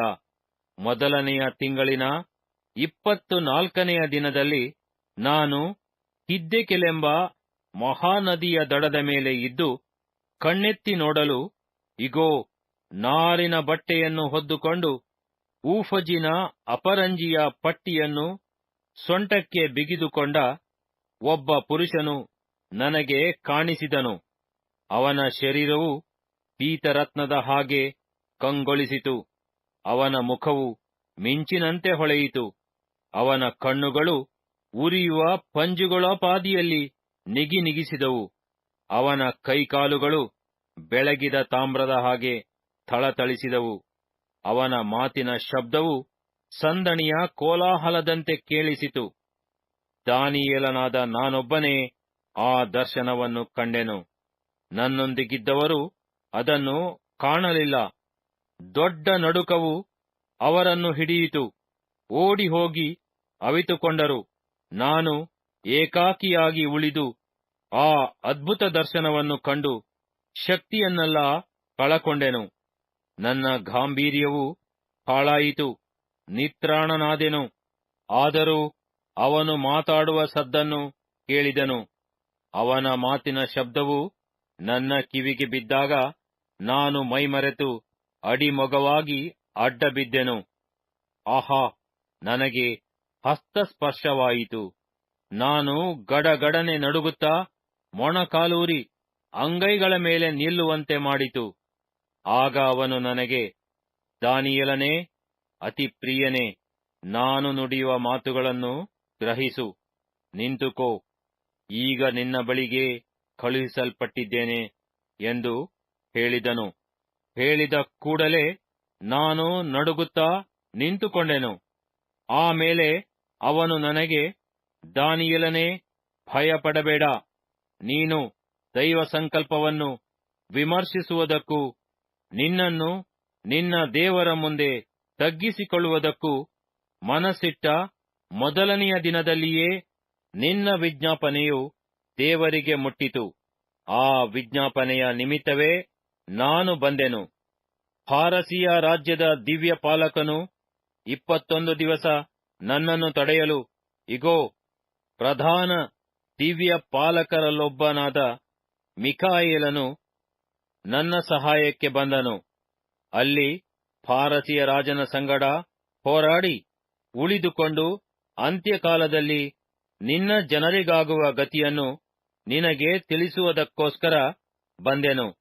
ಆ ಕಾಲದ ಸಂಗತಿಯನ್ನು ವ್ಯಕ್ತಪಡಿಸುವ ಇನ್ನೊಂದು ದರ್ಶನವುಂಟು ಎಂದು ಹೇಳಿದನು.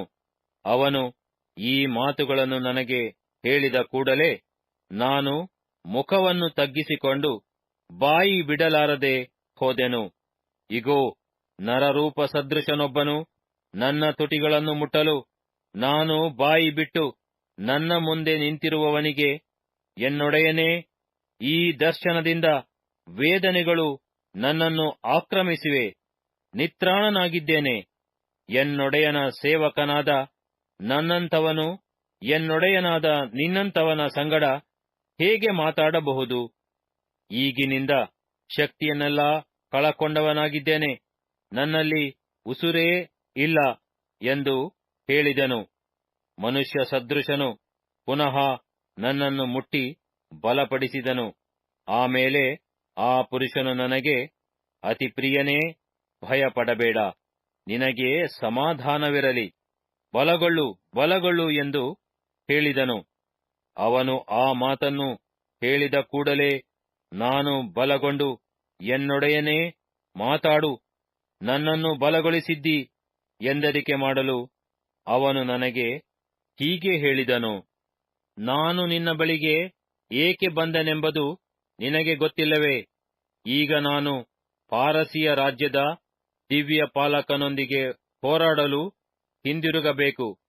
ನಾನು ಆ ಹೋರಾಟವನ್ನು ತೀರಿಸಿದ ಕೂಡಲೇ ಆಹಾ, ಗ್ರೀಕ್ ರಾಜ್ಯದ ದಿವ್ಯ ಪಾಲಕನು ಎದುರು ಬೀಳುವನು. ಆದರೂ ಸತ್ಯ ಶಾಸನದಲ್ಲಿ ಲಿಖಿತವಾದದ್ದನ್ನು ಈಗ ನಿನಗೆ ತಿಳಿಸುವೆನು. ಇವರಿಬ್ಬರೊಂದಿಗೆ ಹೋರಾಡುವಲ್ಲಿ ನಿಮ್ಮ ಪಾಲಕನಾದ ಮಿಕಾಯೇಲನು ಹೊರತು ನನಗೆ ಬೆಂಬಲರಾಗತಕ್ಕವರು ಇನ್ನಾರೂ ಇಲ್ಲ. ಅಧ್ಯಾಯ 11. ಮೇದ್ಯೇಯನಾದ ದಾರ್ಯಾವೆಷನ ಆಳಿಕೆಯ ಮೊದಲನೆಯ ವರ್ಷದಲ್ಲಿ ನಾನೇ ಮಿಕಾಯೇಲನಿಗೆ ಬೆಂಬಲ ಕೊಟ್ಟು ಆಶ್ರಯನಾಗಿ ನಿಂತೆನು. ಯಹೂದದ ಸುತ್ತಣ ರಾಜ್ಯಗಳ ಭವಿಷ್ಯತ್ತು, ಯಹೂದ್ಯರಿಗಾಗುವ ಹಿಂಸೆ. ಈಗ ಸತ್ಯಾಂಶವನ್ನು ನಿನಗೆ ತಿಳಿಸುವೆನು. ಇಗೋ, ಪಾರಸಿಯ ದೇಶದಲ್ಲಿ ಇನ್ನು 3 ರಾಜರು ಏಳುವರು. 4ನೆಯ ರಾಜನು ಎಲ್ಲರಿಗಿಂತಲೂ ಅಧಿಕ ಧನವಂತನಾಗಿರುವನು. ಅವನು ತನ್ನ ಧನದಿಂದ ಪ್ರಬಲನಾಗಿ ಗ್ರೀಕ್ ರಾಜ್ಯಕ್ಕೆ ವಿರುದ್ಧವಾಗಿ ತನ್ನ ಬಲವನ್ನೆಲ್ಲಾ ಎಬ್ಬಿಸುವನು. ಅನಂತರ ಪರಾಕ್ರಮಶಾಲಿಯಾದ ಒಬ್ಬ ರಾಜನು ಎದ್ದು ಮಹಾಪ್ರಭುತ್ವದಿಂದ ಆಳುತ್ತಾ ತನ್ನ ಇಷ್ಟಾರ್ಥಗಳನ್ನು ಸಾಧಿಸಿಕೊಳ್ಳುವನು. ಅವನು ತಲೆ ಎತ್ತಿದ ಮೇಲೆ ಅವನ ರಾಜ್ಯವು ಒಡೆದು 4 ದಿಕ್ಕುಗಳಿಗೂ 4 ಪಾಲಾಗುವುದು. ಅದು ಅವನ ಸಂತತಿಗೆ ಭಾಗವಾಗದು. ಅವನ ಆಳಿಕೆಯಲ್ಲಿ ಪ್ರಬಲವಾಗಿದ್ದಂತೆ ಇನ್ನೂ ಪ್ರಬಲವಾಗದು. ಆ ರಾಜ್ಯವು ಕೀಳಲ್ಪಟ್ಟು 4 ಮಾತ್ರವಲ್ಲದೆ ಇತರರಿಗೂ ಪಾಲಾಗುವುದು. ದಕ್ಷಿಣ ದಿಕ್ಕಿನ ರಾಜನು ಅವನ ಸರದಾರರಲ್ಲಿ ಒಬ್ಬನು ಬಲಗೊಳ್ಳುವರು. ಸರದಾರನು ರಾಜನಿಗಿಂತ ಹೆಚ್ಚು ಬಲಗೊಂಡು ಪ್ರಭುತ್ವಕ್ಕೆ ಬರುವನು. ಅವನ ರಾಜ್ಯವು ದೊಡ್ಡ ರಾಜ್ಯವಾಗಿರುವುದು. ಕೆಲವು ವರುಷಗಳ ಮೇಲೆ ಅವರು ಸೇರಿಕೊಳ್ಳುವರು. ದಕ್ಷಿಣ ರಾಜನ ಕುಮಾರಿಯು ಉತ್ತರ ದಿಕ್ಕಿನ ರಾಜನೊಂದಿಗೆ ಒಪ್ಪಂದ ಮಾಡಿಕೊಳ್ಳಲಿಕ್ಕೆ ಬರುವಳು. ಆದರೂ ತನ್ನ ಭುಜಬಲವನ್ನು ಉಳಿಸಿಕೊಳ್ಳಳು. ಅವನೂ ಅವನ ತೋಳೂ ನಿಲ್ಲವು. ಅವಳು ಅವಳನ್ನು ಕರತಂದವರು, ಪಡೆದವನು, ತಕ್ಕೊಂಡವನು ಆ ಕಾಲದಲ್ಲಿ ನಾಶನಕ್ಕೆ ಈಡಾಗುವರು. ಅನಂತರ ಅವಳು ಹುಟ್ಟಿದ ಬುಡದಿಂದ ಒಡೆದ ಸಸಿಯು ಅದರ ಸ್ಥಾನದಲ್ಲಿ ನಿಂತು ಉತ್ತರ ರಾಜನ ಸೈನ್ಯಕ್ಕೆ ವಿರುದ್ಧವಾಗಿ ಹೊರಟು ಅವನ ದುರ್ಗದೊಳಗೆ ನುಗ್ಗಿ ಅಲ್ಲಿನವರಿಗೆ ಮಾಡುವಷ್ಟು ಮಾಡಿ ಗೆದ್ದು ಅವರ ದೇವರುಗಳನ್ನು, ಎರಕದ ಬೊಂಬೆಗಳನ್ನು, ಒಳ್ಳೊಳ್ಳೆ ಬೆಳ್ಳಿ ಬಂಗಾರದ ಪಾತ್ರೆಗಳನ್ನು ಸೂರೆ ಮಾಡಿಕೊಂಡು ಐಗುಪ್ತಕ್ಕೆ ಬಂದು ಕೆಲವು ವರುಷಗಳ ತನಕ ಉತ್ತರ ರಾಜನ ತಂಟೆಗೆ ಹೋಗುವುದಿಲ್ಲ. ಬಳಿಕ ಉತ್ತರ ರಾಜನು ದಕ್ಷಿಣ ರಾಜನ ರಾಜ್ಯದೊಳಗೆ ನುಗ್ಗಿ ಸ್ವದೇಶಕ್ಕೆ ಹಿಂದಿರುಗುವನು. ಆಮೇಲೆ ಅವನ ಮಕ್ಕಳು ಯುದ್ಧ ಸನ್ನಾಹ ಮಾಡಿ ವ್ಯೂಹವಾದ ದೊಡ್ಡ ಸೈನ್ಯವನ್ನು ಕೂಡಿಸುವರು. ಆ ಸೈನ್ಯವು ಮುಂದರಿದು ತುಂಬಿ ತುಳುಕಿ ಹಬ್ಬಿಕೊಳ್ಳುವುದು. ಅವರು ಪುನಃ ಯುದ್ಧಕ್ಕೆ ಹೊರಟು ದಕ್ಷಿಣ ರಾಜನ ದುರ್ಗದವರೆಗೆ ನುಗ್ಗುವರು. ಆಗ ದಕ್ಷಿಣ ರಾಜನು ಕ್ರೋಧದಿಂದುರಿಯುತ್ತಾ ಹೊರಟು ಬಂದು ಉತ್ತರ ರಾಜನ ಸಂಗಡ ಯುದ್ಧ ಮಾಡುವನು. ಉತ್ತರ ರಾಜನು ಮಹಾವ್ಯೂಹವನ್ನು ಕಟ್ಟಿದರೂ ಅದೆಲ್ಲಾ ದಕ್ಷಿಣ ರಾಜನ ಕೈಗೆ ಸಿಕ್ಕಿ ಒಯ್ಯಲ್ಪಡುವುದು. ಆದದರಿಂದ ಅವನ ಮನಸ್ಸು ಉಬ್ಬಿಕೊಳ್ಳುವುದು. ಅವನು ಲಕ್ಷಾಂತರ ಸೈನಿಕರನ್ನು ಬೀಳಿಸಿದರೂ ಪ್ರಾಬಲ್ಯಕ್ಕೆ ಬಾರನು. ತರುವಾಯ ಉತ್ತರ ರಾಜನು ಹಿಂದಿನ ದಂಡಿಗಿಂತ ದೊಡ್ಡ ದಂಡನ್ನು ಮತ್ತೆ ಕೂಡಿಸಿ ಬಹು ವರುಷಗಳ ಕಾಲವಾದ ನಂತರ ಮಹಾಸೈನ್ಯದಿಂದಲೂ ಅಧಿಕ ಸನ್ನಾಹದಿಂದಲೂ ಸಮೇತನಾಗಿ ಬರುವನು. ಆ ಕಾಲದಲ್ಲಿ ಅನೇಕರು ದಕ್ಷಿಣ ರಾಜನಿಗೆ ಎದುರು ನಿಲ್ಲುವರು. ಇದಲ್ಲದೆ ನಿನ್ನ ಜನರಲ್ಲಿ ದುರಾಗ್ರಹಿಗಳು ಕನಸನ್ನು ನಿಜ ಮಾಡಬೇಕೆಂದು ದಂಗೆ ಏಳುವರು, ಆದರೆ ಬಿದ್ದು ಹೋಗುವರು. ಉತ್ತರ ರಾಜನು ಬಂದು ದಿಬ್ಬ ಹಾಕಿ ಕೋಟೆ ಕೊತ್ತಲದ ಪಟ್ಟಣವನ್ನು ಹಿಡಿಯುವನು. ದಕ್ಷಿಣದ ಭುಜಬಲವು ನಿಲ್ಲದು, ಅಲ್ಲಿನ ಮಹಾವೀರರು ತಡೆಯಲಾರರು. ಎದುರಿಸುವ ಯಾವ ಶಕ್ತಿಯೂ ಇರದು. ದಕ್ಷಿಣ ರಾಜನಿಗೆ ವಿರುದ್ಧವಾಗಿ ಬರುವವನು ಇಚ್ಛಾನುಸಾರ ನಡೆಯುವನು, ಅವನಿಗೆ ಎದುರೇ ಇಲ್ಲ. ನಾಶನವನ್ನು ಕೈಯಲ್ಲಿಟ್ಟುಕೊಂಡು ಅಂದಚಂದದ ದೇಶದಲ್ಲಿ ನಿಂತಿರುವನು. ದಕ್ಷಿಣ ರಾಜನ ಮೇಲೆ ಬೀಳಬೇಕೆಂದು ನಿರ್ಧರಿಸಿ ತನ್ನ ರಾಜ್ಯದ ಸಮಸ್ತ ಬಲ ಸಮೇತನಾಗಿ ಹೊರಟು ಅವನ ಸಂಗಡ ಒಪ್ಪಂದ ಮಾಡಿಕೊಳ್ಳುವನು. ಅವನ ರಾಜ್ಯದ ಹಾನಿಗಾಗಿ ಅವನಿಗೆ ಹೆಣ್ಣು ಮಗಳನ್ನು ಕೊಡುವನು. ಆದರೆ ಆ ಉಪಾಯವೂ ನಿಲ್ಲದು, ತನಗೆ ಅನುಕೂಲಿಸದು. ಆಮೇಲೆ ಅವನು ಕರಾವಳಿಯ ಕಡೆಗೆ ಕಣ್ಣಿಟ್ಟು ಅಲ್ಲಿ ಬಹುದೇಶಗಳನ್ನು ಆಕ್ರಮಿಸುವನು. ಆದರೆ ಅವನು ಮಾಡುವ ಅವಮಾನವನ್ನು ಒಬ್ಬ ಸರದಾರನು ನಿಲ್ಲಿಸಿ ಬಿಡುವುದಲ್ಲದೆ ಅದು ಅವನಿಗೇ ತಗಲುವಂತೆ ಮಾಡುವನು. ಆಮೇಲೆ ಸ್ವದೇಶದ ದುರ್ಗಗಳ ಕಡೆಗೆ ಹಿಂದಿರುಗಿ ಎಡವಿ ಬಿದ್ದು ಇಲ್ಲವಾಗುವನು. ಅವನ ಸ್ಥಾನದಲ್ಲಿ ಮತ್ತೊಬ್ಬನು ಎದ್ದು ರಾಜ್ಯದಲ್ಲಿ ಶಿರೋಮಣಿಯಾದ ದೇಶವನ್ನೆಲ್ಲಾ ದೋಚಿಕೊಳ್ಳತಕ್ಕವನನ್ನು ನೇಮಿಸುವನು. ಆಹಾ, ಕೆಲವು ದಿನಗಳೊಳಗೆ ನಾಶವಾಗುವನು. ಆದರೆ ಕೋಪದ ಪೆಟ್ಟಿನಿಂದಲ್ಲ, ಯುದ್ಧದಿಂದಲೂ ಅಲ್ಲ. ಅವನ ಸ್ಥಾನದಲ್ಲಿ ರಾಜ್ಯ ಪದವಿಗೆ ಹಕ್ಕುದಾರನಾದ ಒಬ್ಬ ನೀಚನು ಎದ್ದು ನೆಮ್ಮದಿಯ ಕಾಲದಲ್ಲಿ ಬಂದು ನಯನುಡಿಗಳಿಂದ ರಾಜ್ಯವನ್ನು ಪಡೆದುಕೊಳ್ಳುವನು.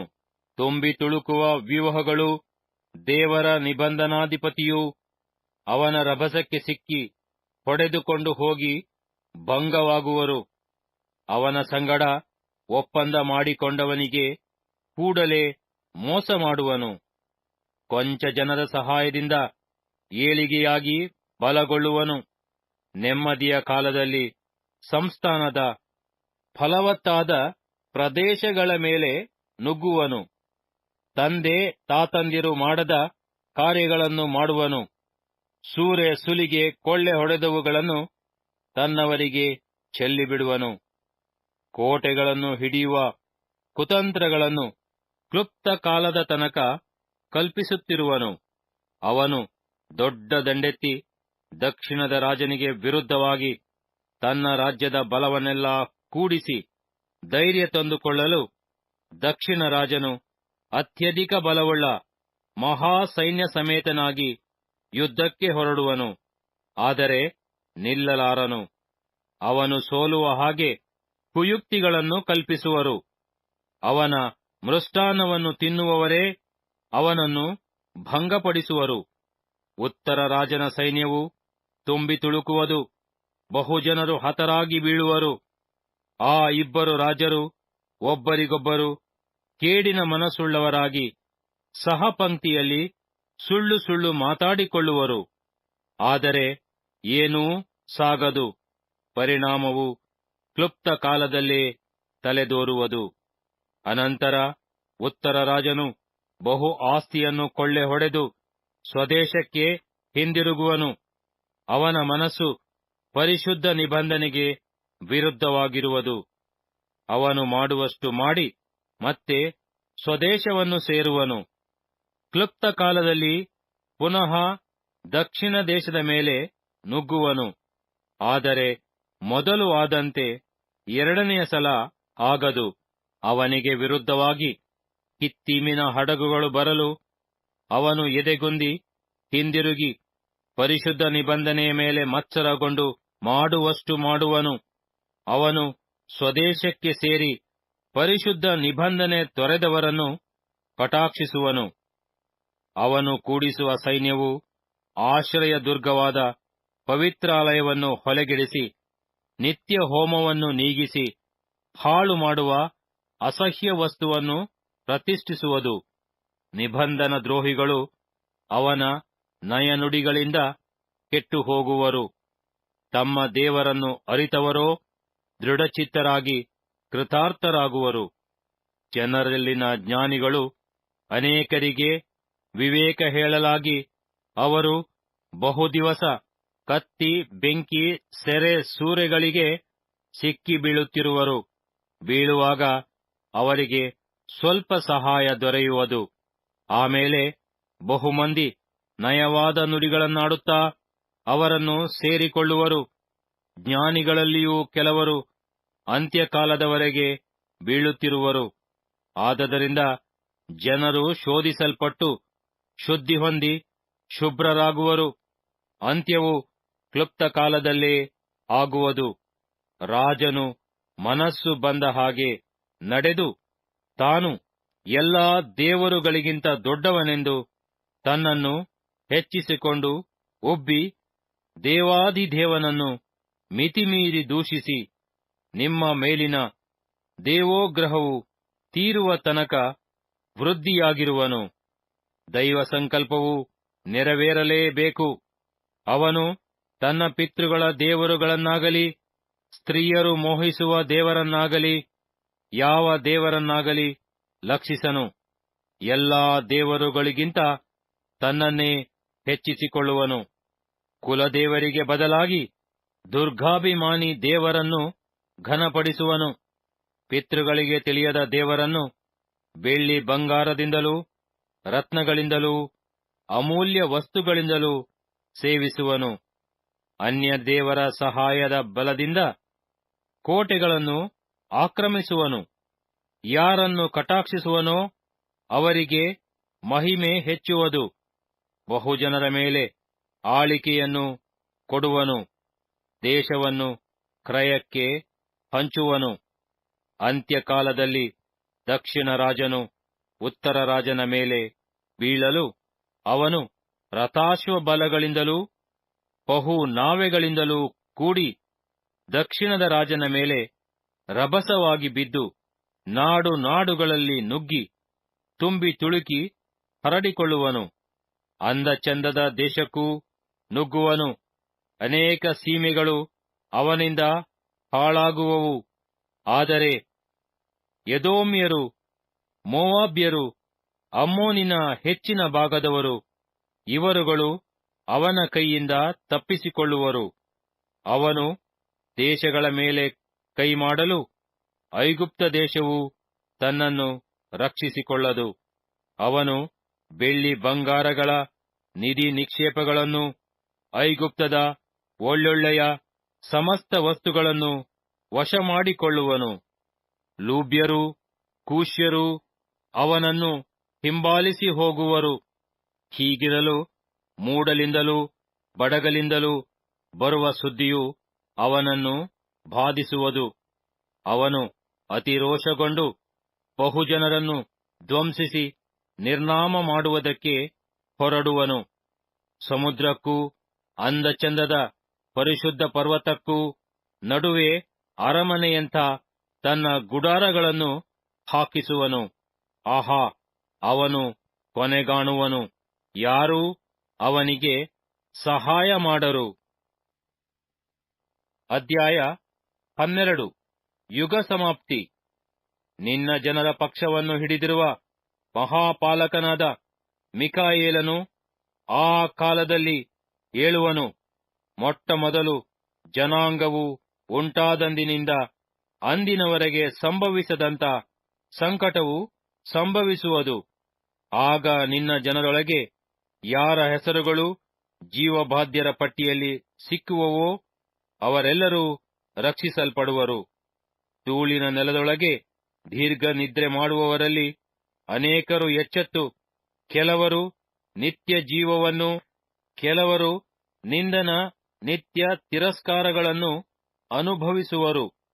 ಜ್ಞಾನಿಗಳು ತೇಜೋಮಯವಾದ ಆಕಾಶ ಮಂಡಲದಂತೆ ಪ್ರಕಾಶಿಸುವರು.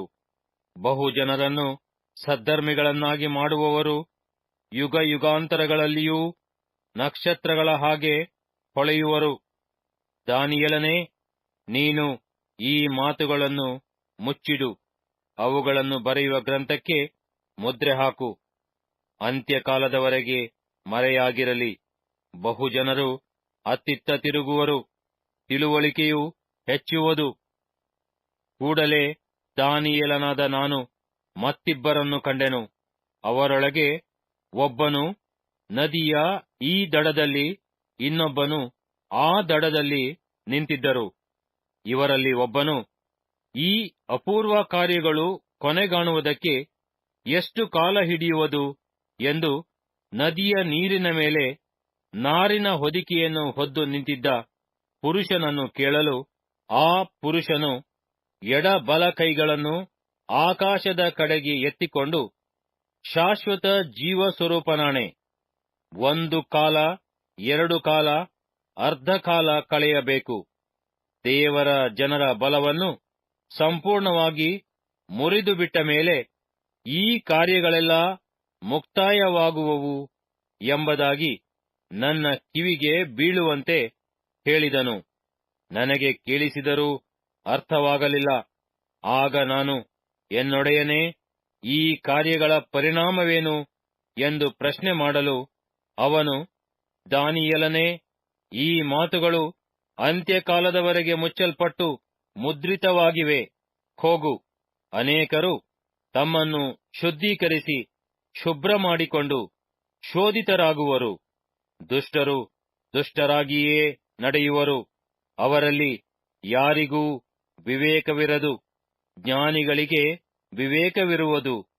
ನಿತ್ಯ ಹೋಮವು ನೀಗಿಸಲ್ಪಟ್ಟು ಹಾಳು ಮಾಡುವ ಅಸಹ್ಯ ವಸ್ತುವು ಪ್ರತಿಷ್ಠಿತವಾದ ಮೇಲೆ 1290 ದಿನಗಳು ಕಳೆಯಬೇಕು.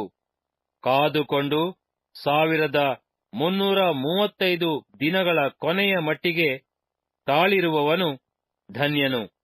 ನೀನು ಹೋಗಿ ಅಂತ್ಯದವರೆಗೆ ಇರು. ನೀನು ದೀರ್ಘನಿದ್ರೆಯನ್ನು ಹೊಂದಿ ಯುಗ ಸಮಾಪ್ತಿಯಲ್ಲಿ ಎದ್ದು ನಿನಗಾಗುವ ಸ್ವಾಸ್ಥ್ಯದೊಳಗೆ ನಿಲ್ಲುವಿ ಎಂದು ಹೇಳಿದನು.